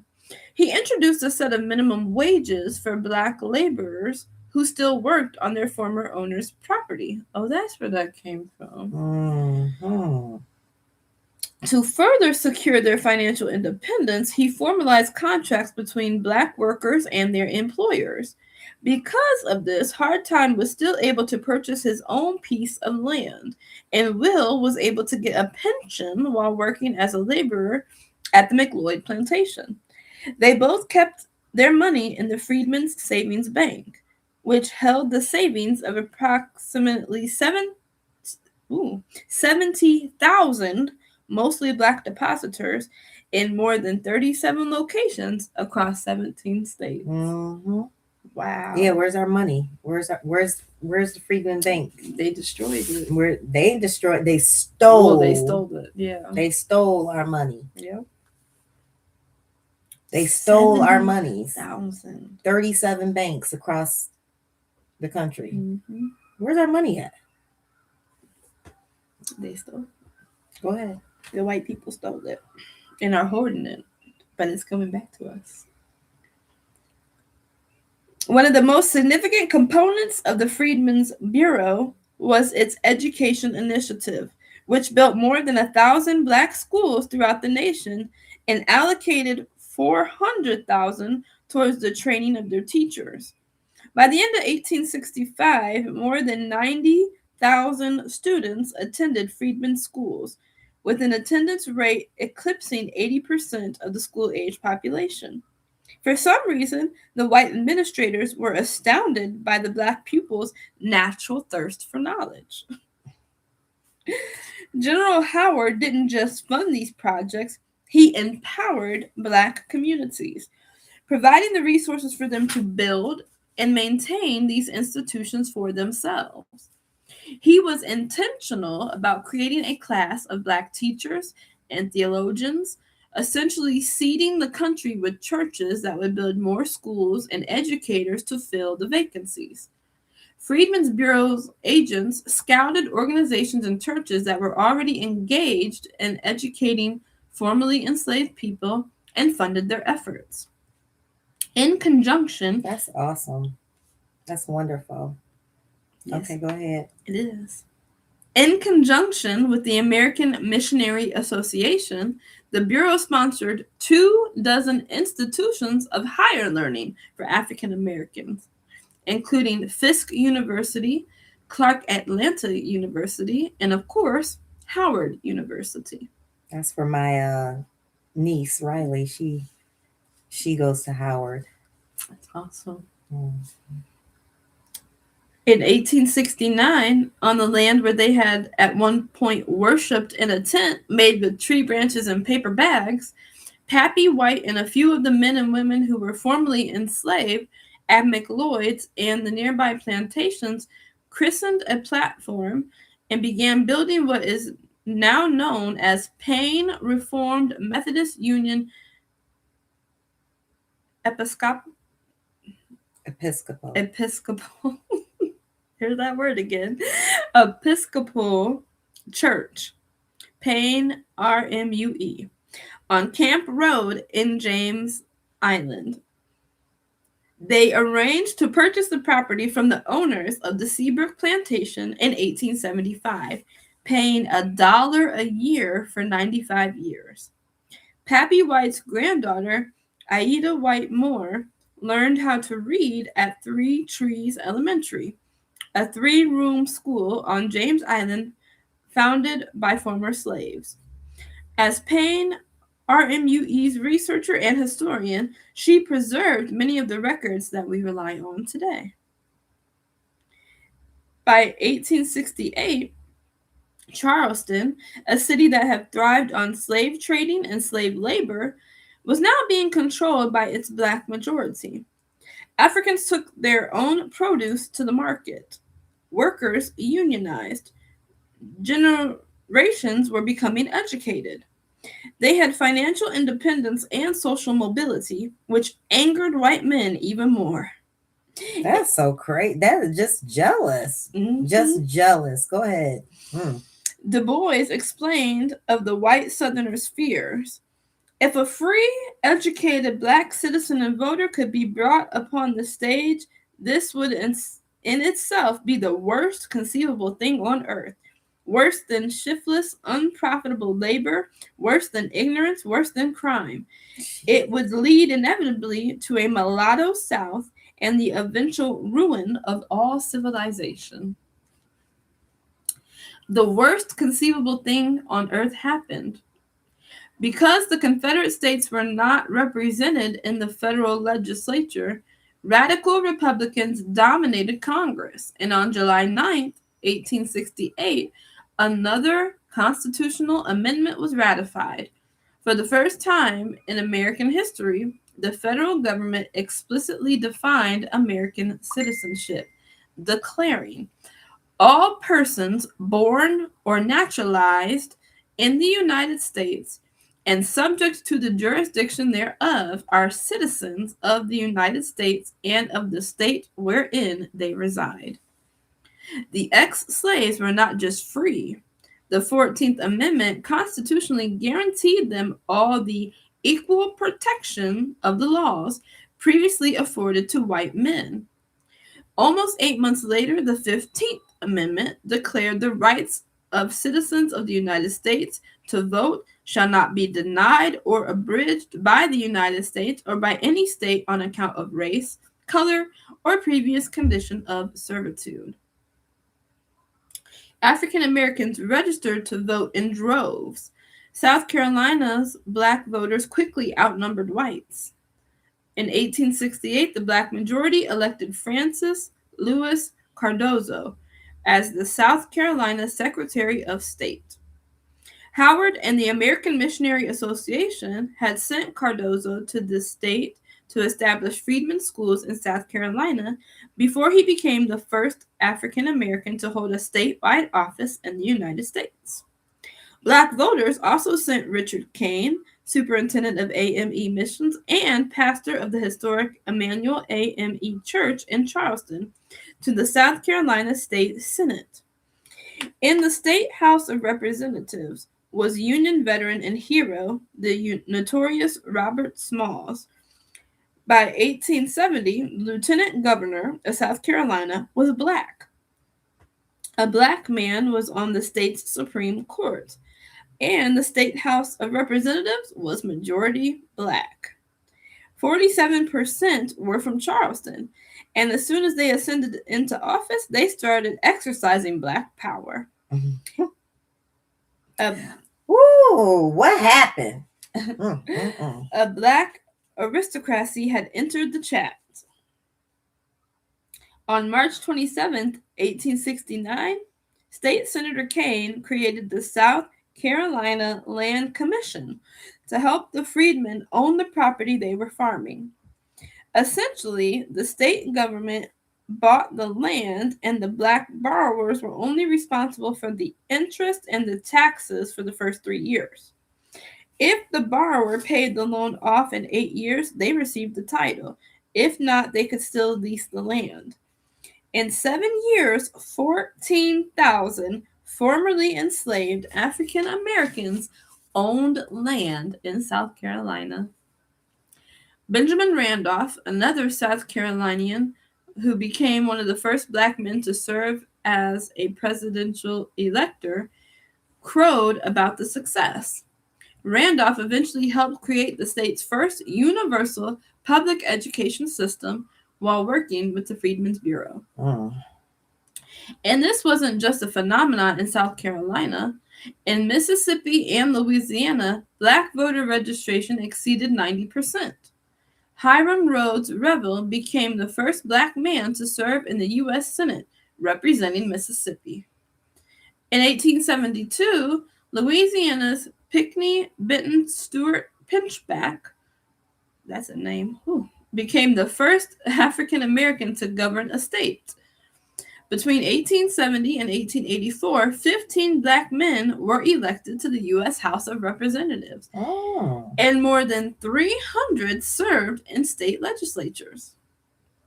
Black power was not just limited to politics either. After emancipation, the Southern economy had collapsed.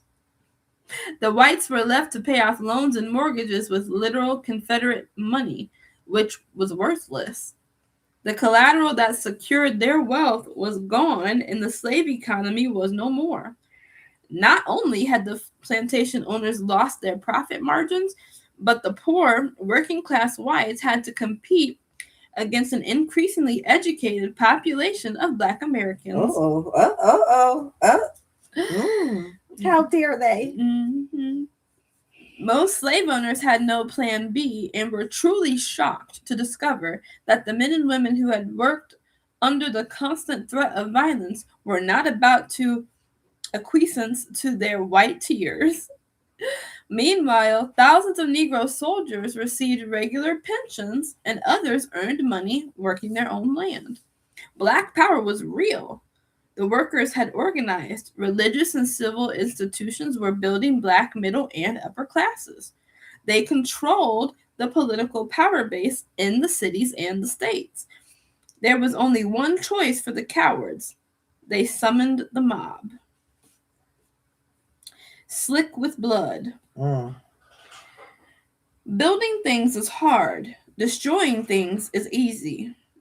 After America began to witness what black people could do if they were simply left alone, the reshapers of their own destiny became the target of disgruntled ex-Confederates who regarded the sharing of power as a collective affront to the white race. But it wasn't even just the sharing of power. We were taking that power. And eventually we were going to be ruling over them. And they seen it. They seen it. It didn't matter how an immediate stop. They wanted, with what? Violence. Mobs. That's why we're gonna have to take it by violence. We're gonna have to do what they did. Yeah. And we're gonna do it. Yes, we are. And we're gonna win. And I don't know why people think we're not gonna have to fight. we gonna fight, and we gonna win. There always is a fight. Yep. But the righteous always win. But we've been so conditioned to love our enemy, and to do good to those that despitefully use us, and to turn the other cheek, and to pray for our enemies. Oh, just pray real hard to Jesus. But Jesus ain't answered us yet. No. That's because we gonna do it. Mm-hmm. Jesus is their God. Yes. YAHUAH is ours. YAHUAH is ours. And he's preparing our hearts and our minds to go to battle. Yep. Yes, he is. Y'all sit there and act like y'all some rocks if you want to. Act like this is all conspiracy if you want to. And your ass gonna be sitting around looking real stupid. Mm-hmm. Because you gonna get swallowed up by the enemy. But those that's preparing ourselves, preparing our hearts, preparing our minds, preparing our bodies, making sure we are in right standing with the Most High, making sure we are declaring what side we are on. Yeah, we gonna be good. We gonna be gathered, and we gonna fight, and we gonna win. That's right. No matter what kind of guns and weaponry they got, they always had more weapons than us. Come on. They've always had more money, more weaponry, more influence, more this, more that. They always had more. But that's why the Most High said, I'll use the foolish things to confound the wise. Come on. And just like these white people couldn't believe these slaves rose up like that and was taking over the legislation, taking over Congress, becoming governors. Yeah, they didn't think we could do it. They did not. And they still think we can't do it, but we're going to do it. And we're taking it all back. And by force. And this time, forever. Yeah. They're never getting control again. Yep. It's not, no takes backs. This time, they can get the mob if they want to. They can get the military. They can come together as a collective with other nations. This time, they're going under the ban for real forever. That's right. Yeah. It's a wrap. All right, sister, keep going. For them, power was a zero-sum game. White America's continued existence depended on the eradication of Black power, and so the destruction began. And that's exactly why we're in the situation we're in now. Yeah. Because white people couldn't stand that we could get power without violence, that we could change the directory of our people without being violent and evil. We could do it the upstanding way. And they hated that. So what did they have to do? They had to do and be what they are. Liars, deceivers, murderers, cheaters. Yeah. And that's how they get power. But we ain't never had to do it that way. That's right. The spirit of excellence rests on us. And when we take back power this time, it's going to be because of the spirit of excellence. Yes, there's going to be a lot of violence, but it's righteous. It's going to be righteously done. All right, sis. Go ahead. On July 30th, 1866, angered by newly issued provisions that disenfranchised Black voters, a group of freedmen, including hundreds of Black veterans, gathered at the steps of the Mechanics Institute in New Orleans to protest during the Louisiana State Constitutional Convention. Expressing their outrage in the blackest way possible, they paraded to the assembly with a marching band to show their displeasure with the exclusionary laws that would become known as Black Codes. As they marched, a mob of white supremacists, policemen, and ex-Confederates brutally attacked the demonstration until the marchers sought refuge inside the Mechanics Institute, whereas Ron Chernow explained in Grant, the whites stomped, kicked, and clubbed the Black marchers mercilessly. Policemen smashed the Institute's windows and fired into it indiscriminately until the floor grew slick with blood. They emptied their revolvers on the convention delegates, who desperately sought to escape. Some leaped from windows and were shot dead when they landed. Those lying wounded on the ground were stabbed repeatedly, their skulls bashed in with brickbats. The sadism was so wanton that men who kneeled and prayed for mercy were killed instantly, while dead bodies were stabbed and mutilated. This is exactly why our people is going to get vengeance. And the blood will be up to the horse's bridle because of this stuff.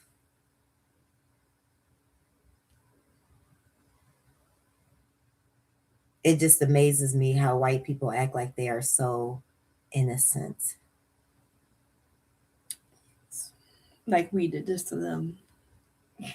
When they're the ones that did all this to us. And it amazes me how they act as if we're not supposed to, oh, that's in the past. Mm-hmm. Like that's not supposed to infect us. But the Holocaust is in the past, and y'all still paying them fake ass Jews money from their past. And you shed tears for them.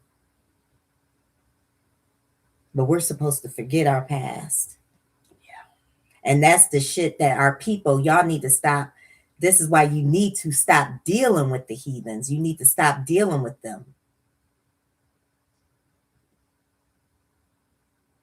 Because they want you to forget your past. The blood that was shed.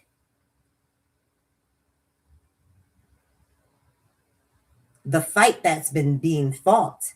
They want you to forget it.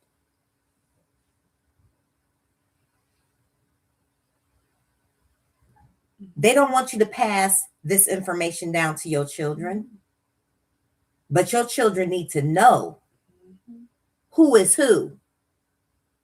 They need to know who they are, who their ancestors are, and they need to know who their enemy is. Shame on you, religious preachers. Shame on y'all. Shame on y'all for not teaching us the truth. All you religious pastors, preachers, bishops, teachers, false prophets, you evangelists, you so-called ministers, you missionaries, you black folks, you Negro people that's in religion, shame on you for not teaching the children, teaching the people who we are, what happened to us, and who our enemy is. Shame on you. Shame on you for giving us a red guy with a pitchfork. Shame on you, because that's not the devil. That's not Satan. The devil is our enemy. And they're physical people. Shame on y'all for not telling us. Shame on you. And shame will be your portion, along with our enemies. You coons, shame gonna be your portion too. Go ahead, sister. The floor grew slick with blood. I have never been able to rinse that phrase from my mind. The carnivorous reaction to Black people existing is a theme that runs throughout American history. As early as 1865, the military commanders and workers with the Freedmen's Bureau began receiving regular reports of murders and outrages committed by whites against freedmen. All the blood shed and nobody found guilty. All the blood shed and nobody found guilty. You must be out of your mind to think that the Most High Creator is not going to raise us up. You must be out of your mind to think that the Most High is not going to raise us up and we're going to throw down. We're going to put these people under the ban. That's right. Go ahead, sister. Hurts my heart. Me too. In Abbeville district of South Carolina, a desperate and ruffianly character by the name of Reuben Goldberg deliberately and without provocation, as plenty can testify, shot a Negro by the name of A. Payton.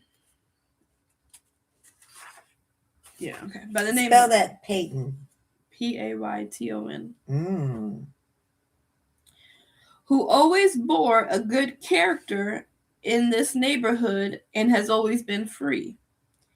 Reformer Benjamin Randolph was allegedly murdered in cold blood by a Klansman. Confederate officer D. Wyatt Aiken, a Klan leader, had called for Randolph's assassination, according to Freedmen's Bureau officials. Aiken was arrested, released 2 days later, and never faced trial. When they heard about his crime, South Carolina's white community elected him to serve 5 terms in Congress. That's what they do. That's what they do.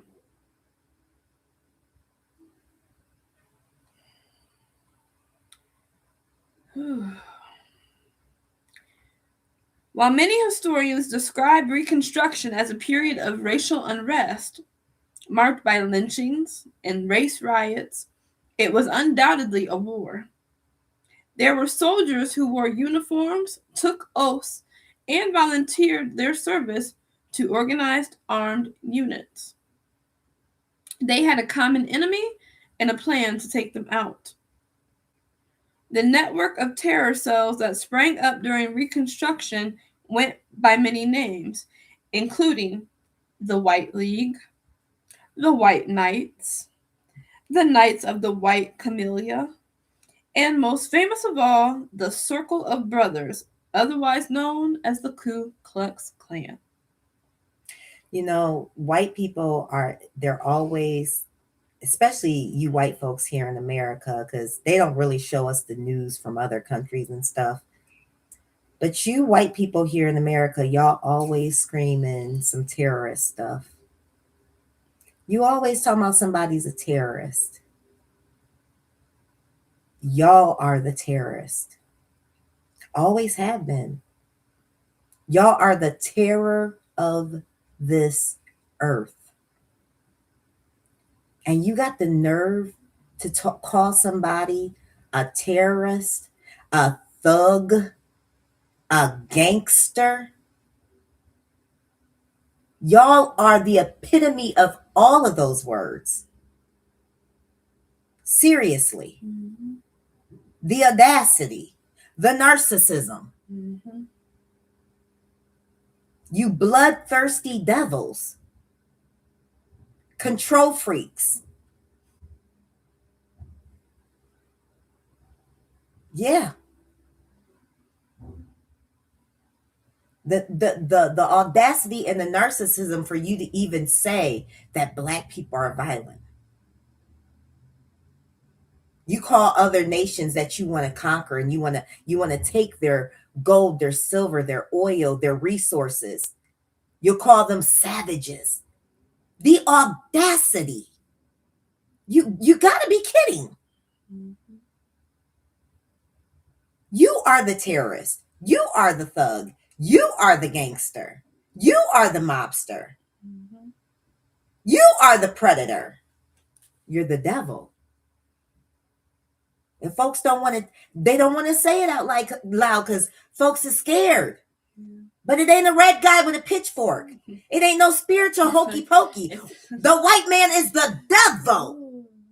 And I ain't just talking about man. I'm talking about man, woman. Is the devil. That's right. On this earth. That's You right. kill and unalive innocent people. All day, every day. All day, every day, y'all do it. Oh, it's happening right now, sis. Right now, they are unaliving innocent blood at this moment. Yes, you are. At this moment. Yes, they are. Because of your greed, your pride, your supremacy. And it's time to get this virus out of our earth. That's why we read the book of Obadiah today. It's only one chapter. Read it. You have to go. You have to be cleansed out of this earth. You are a virus. You are a virus. And you have to be cut off.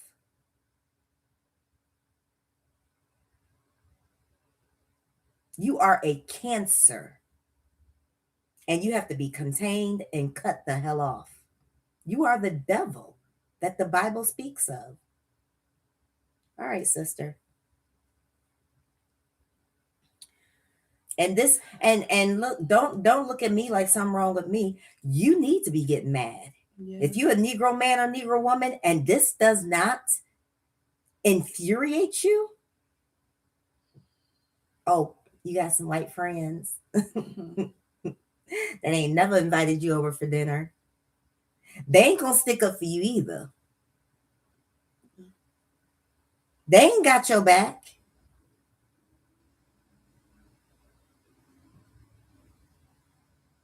If this doesn't infuriate you, these are our ancestors. These are our people. Mm-hmm. Their blood is our blood. All right, sis.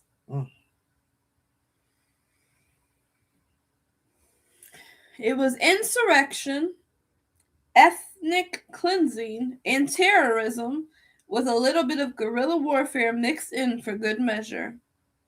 To enforce their goals, the loose confederation of historically white fraternities all had one common strategy: killing as many black people as possible and overthrowing the government that had enabled their freedom. This was you heard her say fraternities. Mm-hmm. So this is what they were doing in colleges. Mm-hmm. Recruiting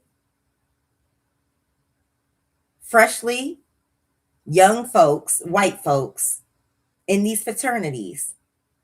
That was the original establishment of it. We read it. Remember, mm-hmm. the one the Ku Klux Klan, mm-hmm. the one in 1940 something was started in. There was prior clans, but there was one that was started in which is the more recent one, 1940s, started by white people in university fraternities. Mm-hmm. So all of y'all screaming at you in a fraternity, these fraternities started because they wanted to kill you, black folks. Y'all always want to be a part of some shit, some demonic stuff. You don't even know what you doing, what you partaking in. Fraternities were started by hateful ass white racists. Mm-hmm. Go ahead, sister. I praise the Most High for this book because we're learning a lot that we were not taught, had never heard. Yeah, that like YAHUAH had already revealed that sororities and fraternities were wicked, mm-hmm. but to know now we know why the history of them and that they were created the to foundation. Kill us. Yeah. Was created by hateful ass racist white men, mm-hmm. and women fraternities, mm-hmm. yes, and women, because mm-hmm. it talked about the female, mm-hmm. the daughters of the Confederacy. Mm. Come on, sis! Wow. In the 1868 election, black citizens exercised their new right to vote and overwhelmingly supported Republican candidate Ulysses S. Grant. In Etal, Alabama, black voters catapulted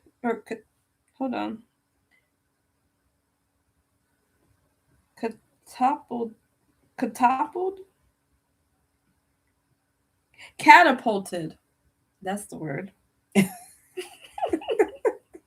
Excuse me, y'all. Sometimes sis has trouble with her words. You got it right, though. I was like, catapulated. I'm trying to figure it out like scramble. Catapulted. Okay. Catapulted, yeah. Mm-hmm. I have trouble with my words sometimes. All praises to All Yahweh. praises. I promise I know how to read, y'all. I had my brain scrambled. Right. Yeah. Okay. In Utah, Alabama, Black voters catapulted Grant to a 2,000 vote margin in the county. Days before the 1870 midterm election, fearing the power of Black voters, Klansmen opened fire at a rally of 2,800 Black people, killing at least 4 and causing hundreds to stay at home on election day. Wow. The Democratic... And nobody got arrested. Nope. Nobody goes to jail. Nobody gets unalived back. Go ahead, sister. Mm-mm. The Democratic gubernatorial candidate won the county by 43 votes. Ku Klux Klan members in North Carolina assassinated a state senator, murdered a Black town commissioner, and lynched so many Black voters in 1870 that Governor William Woods Holden declared an insurrection, suspended habeas corpus, the right against unlawful detention, and imposed martial law. Oh, thanks. Finally. You're right. It took all that, but they Right. should have been institutionalizing supervised law enforcement, so-called martial law. They should have been doing that from the get-go, because they know how they are. They know how their people are. But see, oh my goodness. Come on. I have no words. I have no know. words. It's just ridiculous. It is. But none of the more than 100 terrorists arrested in what would become known as the Kirk-Holden War was ever charged with a crime. Holden, however, was removed from office when Democrats gained control of the state legislature after African American voters were forced to choose between voting and their lives.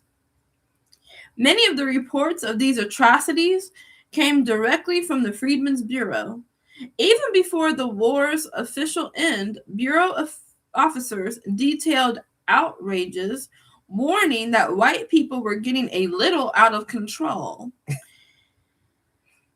In describing a freed boy, And see, that's why I don't trust no white people, come on, because they say stuff like that. That's how they describe their people too. yeah, Oh, they're getting a little rough. They're literally unaliving hundreds, thousands of people, and you call that a little, and out you're of getting control. Exactly. They're They do that. mutilating corpses. They do that wordplay crap when it comes to their people, and even the ones that so-called call themselves are right fighters, they still minimalize their people. Exactly, the atrocities that they do. I ain't got time for it. Mm-hmm. They all got to go. Come on. They all got to go. I agree. Because they're gonna stick up for one another regardless. Mm-hmm. No matter how evil and wicked they are. And this is the devil we've been dealing with, and this is why we have been unsuccessful as building our communities, because we keep looking to these people as if they are going to do something to help, as if they're going to be nice, And they're not. as if they're going to play nice in the playground. No, they're not. And this is why we stay on the bottom. Mm-hmm. Because we're still hoping and praying that these damn devils, white people that you call your brother, they ain't my brother. Come on. That they're gonna play nice, sis, and they're not. And they're not. They, like you say, when they show you who they are, believe them. And they've been showing us for damn near 500 years who they are. It's ridiculous.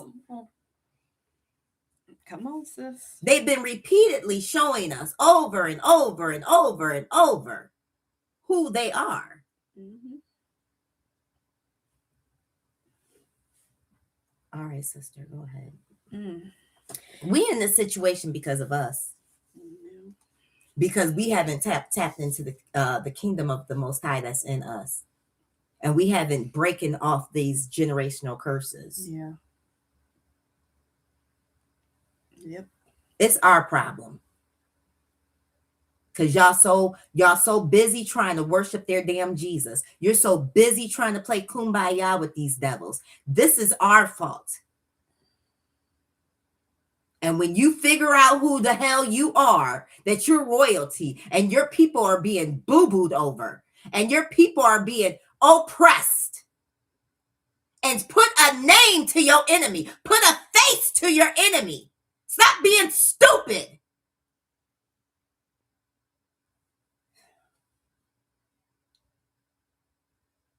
We're supposed to love.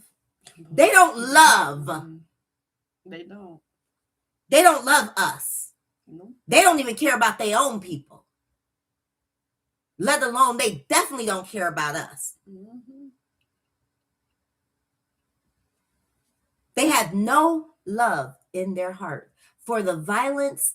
This is what was said in Obadiah. Mm-hmm. Esau, for your violence against your brother Jacob. Mm-hmm. Continuous violence. Continuous. Mm-hmm.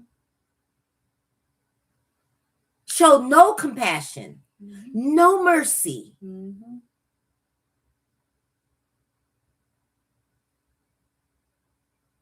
If y'all really think these people have done something for us, you're absolutely nuts. The scraps that we do have is because of us. But guess what? We have the power to turn this whole thing around. And I'm telling y'all that we have the power because it's going to happen. Mm-hmm. It's going to happen. All right, sister, come on. In describing a freed boy who was dragged about 3 miles with a rope around his neck, residents of Caldwell Parish in Louisiana were told by the sheriff that if they signed a warrant, they would be met by 50 armed men and killed. The Bureau report ended by noting that many colored people have been and are being killed in Parish on account of political opinions. So they're threatening us. And they've always done that. Scare tactics. Mm-hmm. Threaten us with violence, but y'all want to be peaceful. Mm-hmm. They've always threatened us with violence. I've heard that president that y'all put in office, I've heard him say little remarks about making sure the military use violence to make people do things. Mm-hmm.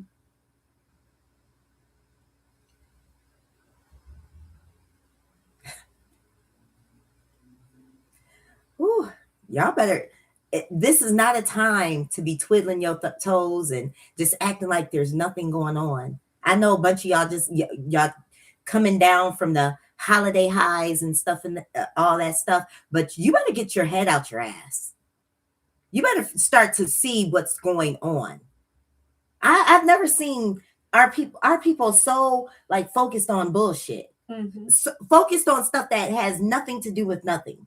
Yeah, that's true. You teaching your child about folly days, fake ass holidays, but you're not teaching your child true history. You're not teaching those kids over there in China. They're like in kindergarten, learning how to clean a gun, how to put a gun together. They're learning how to fight. And our kids don't know nothing. They don't know nothing. They're dumb as a box of rocks. Yep, they go to school and still learn nothing. Fake ass history. That's what they go to learn. Fake history. But the kids in China, the kids in Russia, the children in Africa, they know how to speak 4 and 5 different languages. Whoa. Our kids can barely speak the language, English language. Right. That's true. That's true. Their children is over there learning different languages, learning how to dismantle and fire a firearms, clean a firearms. They're learning how to plant things, to grow things, to build things, to sow, to create, to be in a community. Sheesh. They're learning how to reverence the elderly, respect the elderly. Look at these rugrats. Look at them.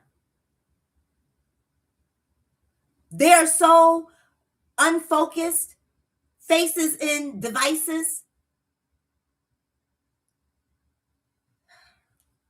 I don't know how high is gonna do it, but it's gonna be by his hands. Yeah. It's gonna be by his hand. Yeah. Because we are destroyed. Yes, we are. Go ahead, sister. In Lawrence, South Carolina, 10 or 12 persons were slaughtered the day after the 1870 state elections. A congressional committee investigating Klan violence heard accounts of whites and black ballot casters being waited upon by a white supremacist mob. And they know who these people are. These white folks know who these other mobsters are. It's not a secret to them. And they still let them do this stuff. Now, these same KKK people, they're your police officers, they're your police chiefs, they're your governors, they're your judges, they're your prosecutor, the DEA. That's who the KKK is now. No, they ain't got to wear the sheets and the hats no more. They wear a suit and a tie and carry a briefcase. All right, sis.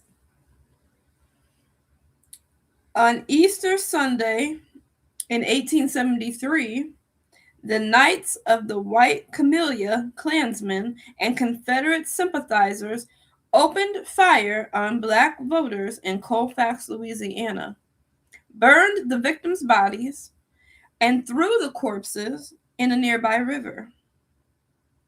How they even have access to do all that?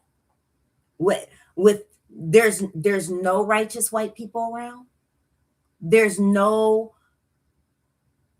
How do you even get the opportunity to do such a thing? That's because y'all all work together. Y'all all wicked. Y'all wicked. Go ahead, sis. No one knows how many people were murdered during this incident. Wow. But a military report lists 81 black men. Another 15 to 20 bodies were fished out of the Red River, and another 18 were secretly buried. So 118, and nobody knows nothing.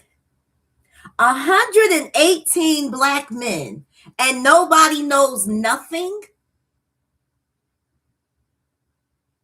Do y'all see the devil that we are up against?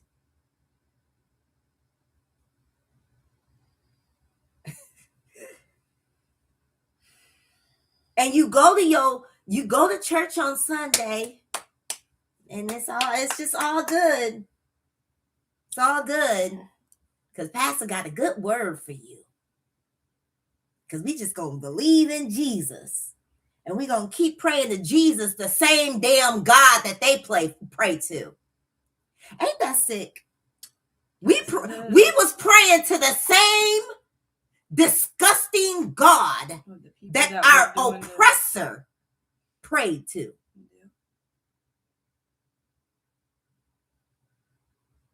While they wore their Klan's outfit and killed unalived 118 black men. The Klans, they praised their Jesus for that. Yes, they did. They was praying that they were able to do that, and they did it. And you pray to that same Jesus. Go ahead, sister. The bloodiest single instance of racial carnage in the Reconstruction era, the Colfax Massacre taught many lessons, writes historian Eric Foner, including the lengths to which some opponents of Reconstruction would go to regain their accustomed authority. The white supremacist terrorism was not confined to violence. Almost every single state of the former Confederacy had begun enshrining Black codes in their state constitutions in attempts to preserve the social and economic order that existed prior to emancipation. In South Carolina, farm workers were required to work from sunrise to sunset and were mandated by law to refer to their supervisors as master. The rules undermined the labor contracts instituted by the Freedmen's Bureau and went as far as to forbid any person of color from learning a new trade, declaring no person of color shall pursue or practice the art, trade, or business of an artisan, mechanic, or shopkeeper, or any other trade, employment or business on his own account and for his own benefit or in partnership with a white person. So we back in slavery again. How you gonna tell me as a free person that I can't learn a trade? But that's what they did. And white people let them do it. White people did it, and white people let them do it. Go ahead, sister. Or as agent or servant of any persons until he shall have obtained a license, therefore from the judge of the district court. Even worse, 9 states passed or updated their vagrancy laws, essentially redefining vagrancy as existing. In Mississippi, a Black person was breaking the law if he or she was found unlawfully assembling themselves together in the day or nighttime. Kentucky. Wait a minute. The Klans people could gather themselves together. But we, okay. Yeah. Because they saw what we could do. And they wanted to do everything to try to stop. And not just that, they're control freaks. Yes, nosy as all get up. Control freaks is the word. The control freaks. How you nosy. tell somebody they can't gather or do an art or a trade or what? They can't. But exist. who the hell do they think they are telling somebody they can do it? You're nobody. That's right. They think they're God. And they're not. And that's why they're going to be brought to naught. Come on. You don't tell nobody, mind your goddamn business. You don't tell nobody to do nothing. That's right. But that's who they think what they can do. They do.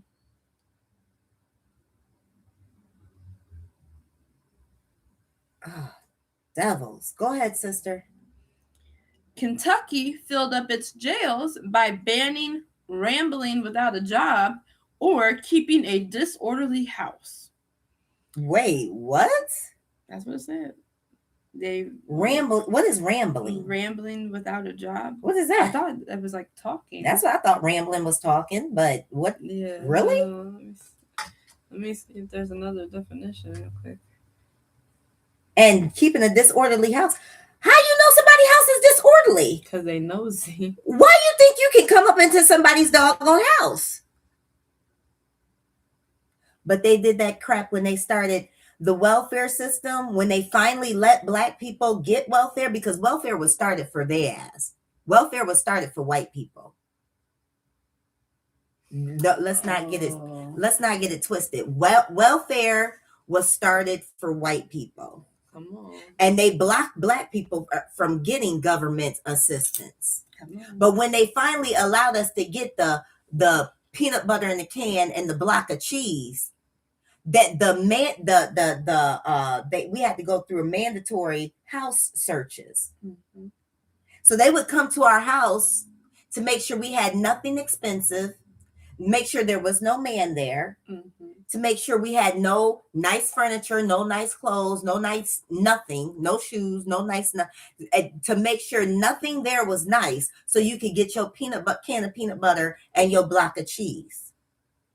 That was our welfare. White folks got different welfare. They didn't get the same type of welfare we got. And when they was getting welfare, they didn't get their homes didn't get searched. Right. They just got the government assistance, which was what? Money.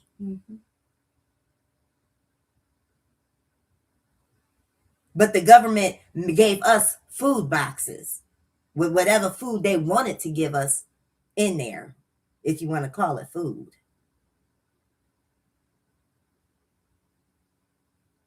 Ain't that some stuff? But see, now I see why white people have always kept their eyes on us. Because they were passed down lies that, oh, they're sneaky, and oh, watch the black people are sneaky, they're liars, they're this, they're that. Which they pass down the generational lie of their projection, which they would project what they really are onto us. Yeah. So that's why you see the Karens in the stores, and they would be watching us. But really, I used to work at Victoria's Secrets. Our biggest thief was white women. Yeah, between 20 and 40 years old. Those were our biggest thieves. But because white people are passed down generational lies about us, stereotypes, they lies, project their projections that were passed down really are about them. They're the sneaky ones. They're the liars. They're the deceptors. They're the thieves. Oh yeah. Jealous, envious. All right, sister, go ahead. So one of the definitions of rambling is a person traveling from place to place. I think that's what they meant by that. So you can't travel without a job. Yeah, that's the one that makes the most sense.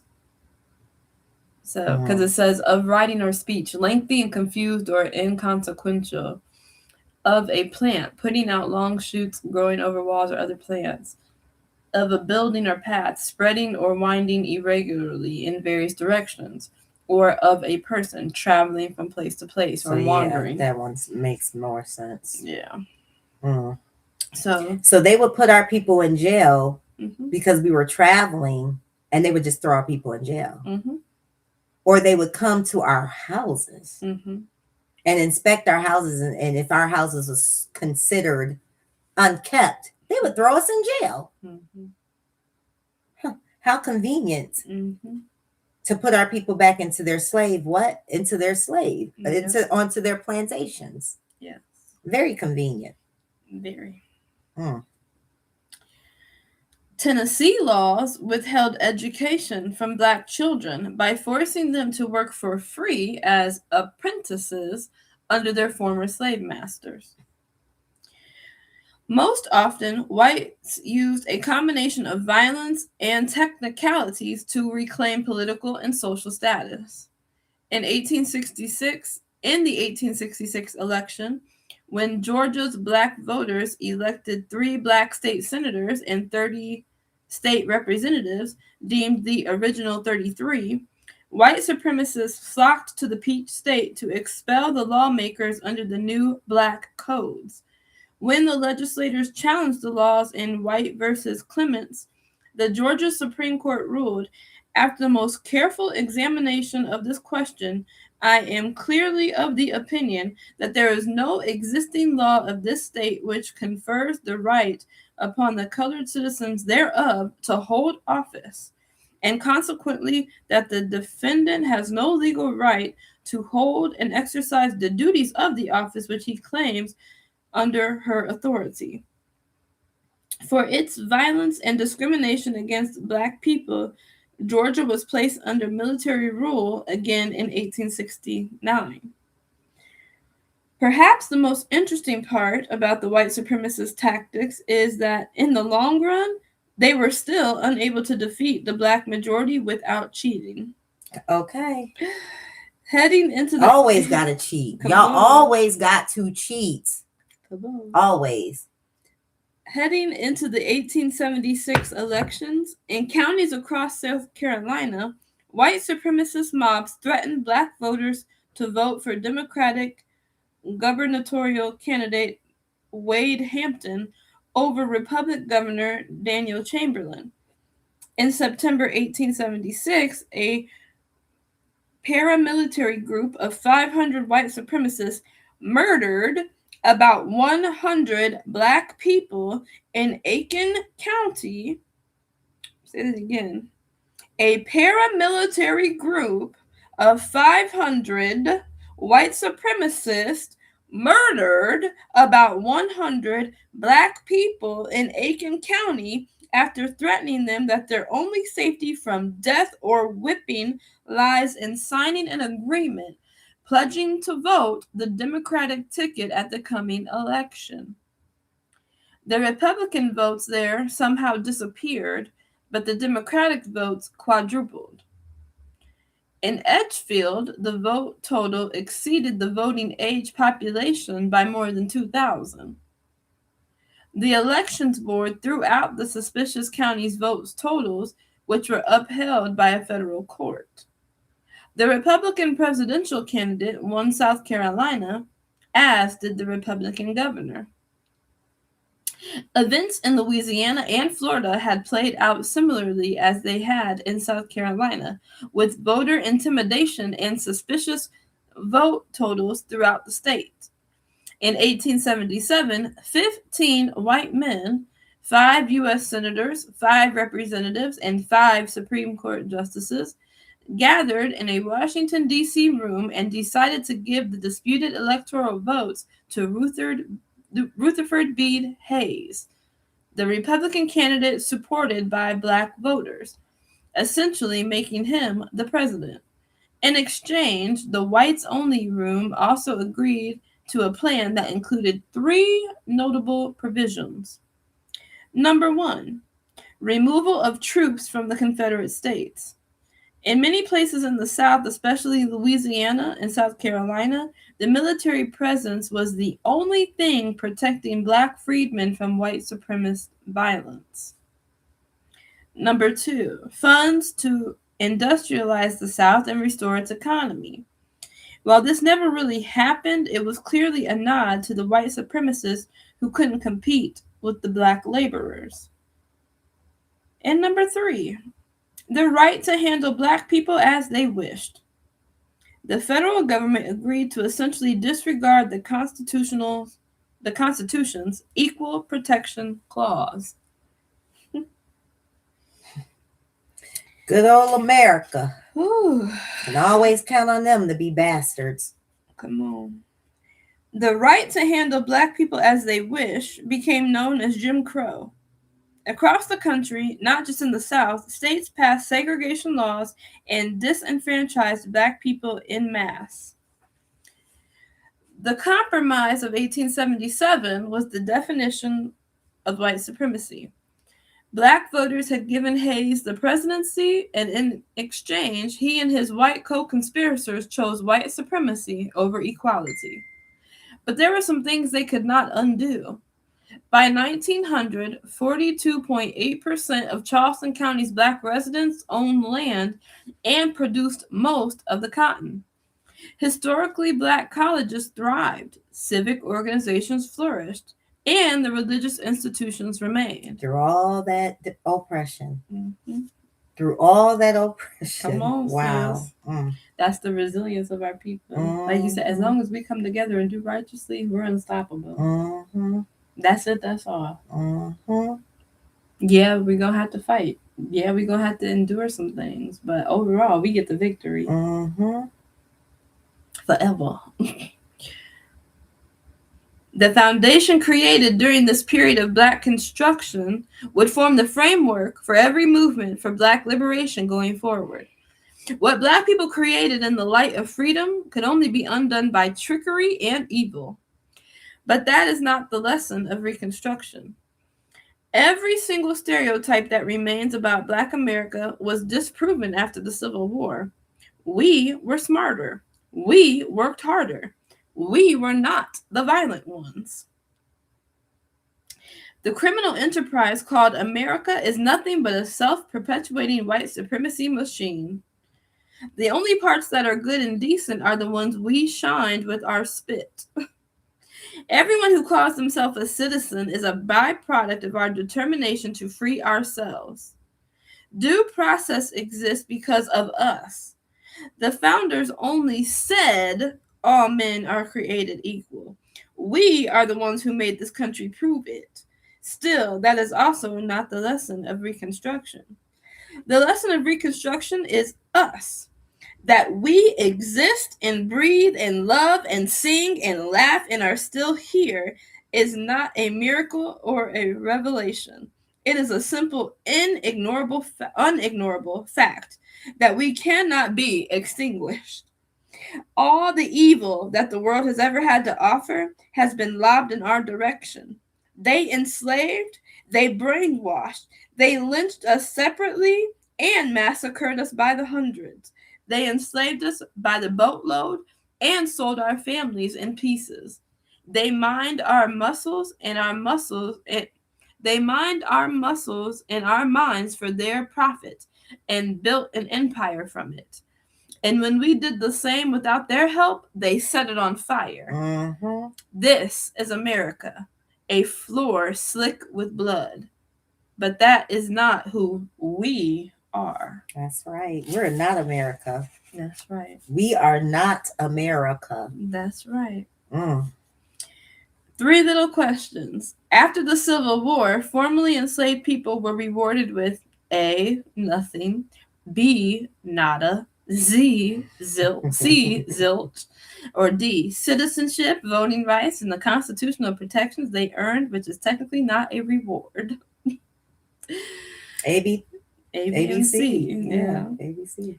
Number 2, what institutions did not exist in pre-emancipation America? Constitutionally mandated public schools, a national system of state-funded colleges and universities, universal male suffrage, democracy.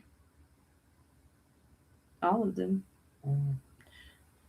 After emancipation, freedmen wanted A, to work for the same people who had brutally enslaved them, B, revenge, C, to benefit from the labor that had been previously extracted through violence, and D, white people to just leave them alone. C and D. Activity, inhumane resources. You are a plantation owner with 100 acres of cotton farmland. Write a recruiting letter to the people you formerly enslaved that will most effectively convince them to continue working with your organization. Let's skip that. Ain't nothing you can say. No. Chapter 9 is called Something Else. That was good. It was very, once again, very eye-opening. And like you said, our people need to stop acting like this has not been done to us. Well, a lot of our people don't know. And a lot of our people don't care to know. They don't know. Care. And that's the thing. They need to care to know about our ancestors, about what we're going through right now. Yeah. You don't know who you are or where you're going unless you can find out the past. You got to know your past. You got to know where you come from.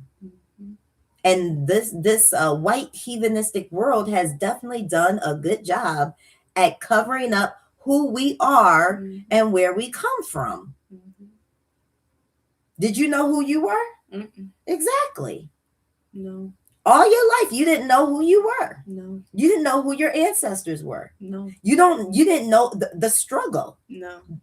What they've been through. No. Neither did I. No. And my mom and them wasn't interested in telling me. My daddy and them wasn't interested in school wasn't interested in telling me. Nobody. I even went to college for a season. I didn't hear none of this stuff in college. No. Did you hear it in college? No. No. Not at all.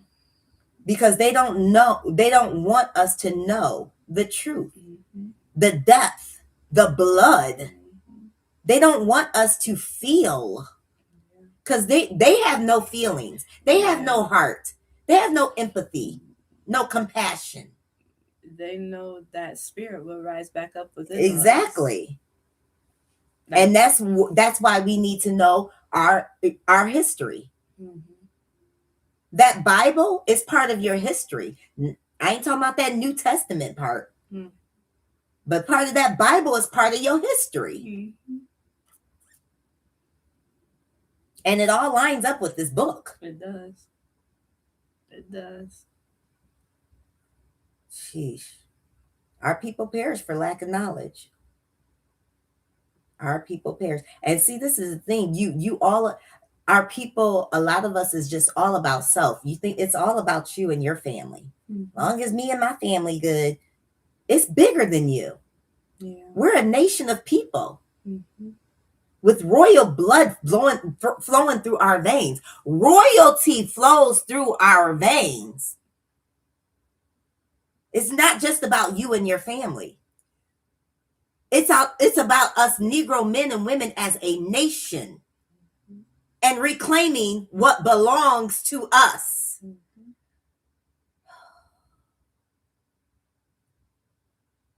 Not just reclaiming what belongs to us, but also getting paid back. They can never pay everything back, but being paid back what they have stolen, what they have taken, what they built off of our backs, off the backs of our ancestors.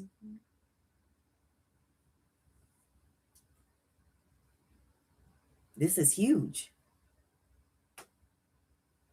This is huge. And they know it. And you need to know it. All right, I'm done, sis.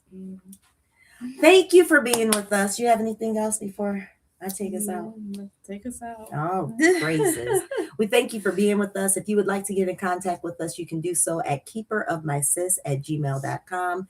If you would like to be a baruching or blessing to this ministry, you can do so via cashapp at $keeperofmysis. If you would like to partake in a physical journey with us, you can join us on Facebook at YAH for Zion Fitness. Come on over there. The links are up top. If you would like our music, the links are up top. And we are here every Tuesday at 9 a.m. in the morning for Truth-Filled Tuesday. And we are here on Saturdays for Shabbat Fellowship at 11 a.m. We love you guys so very much. We love you, family. We hope you stay baruched. Yeah. You get here nothing but the truth. Nothing but the truth. And we're all learning all this together. Yes, we are. We're learning. Beautiful. It is beautiful. It's amazing. It is beautiful. So, say what you want, think what you want. We really don't care. It's time for our people, the Negro man and Negro woman, to rise up, establish who we are, and take our divine order, our divine rulership. We love you so very much. You, please like and share. Yes. All right. We will see you, Yah willing, on Shabbat. Shalom. Shalom, shalom.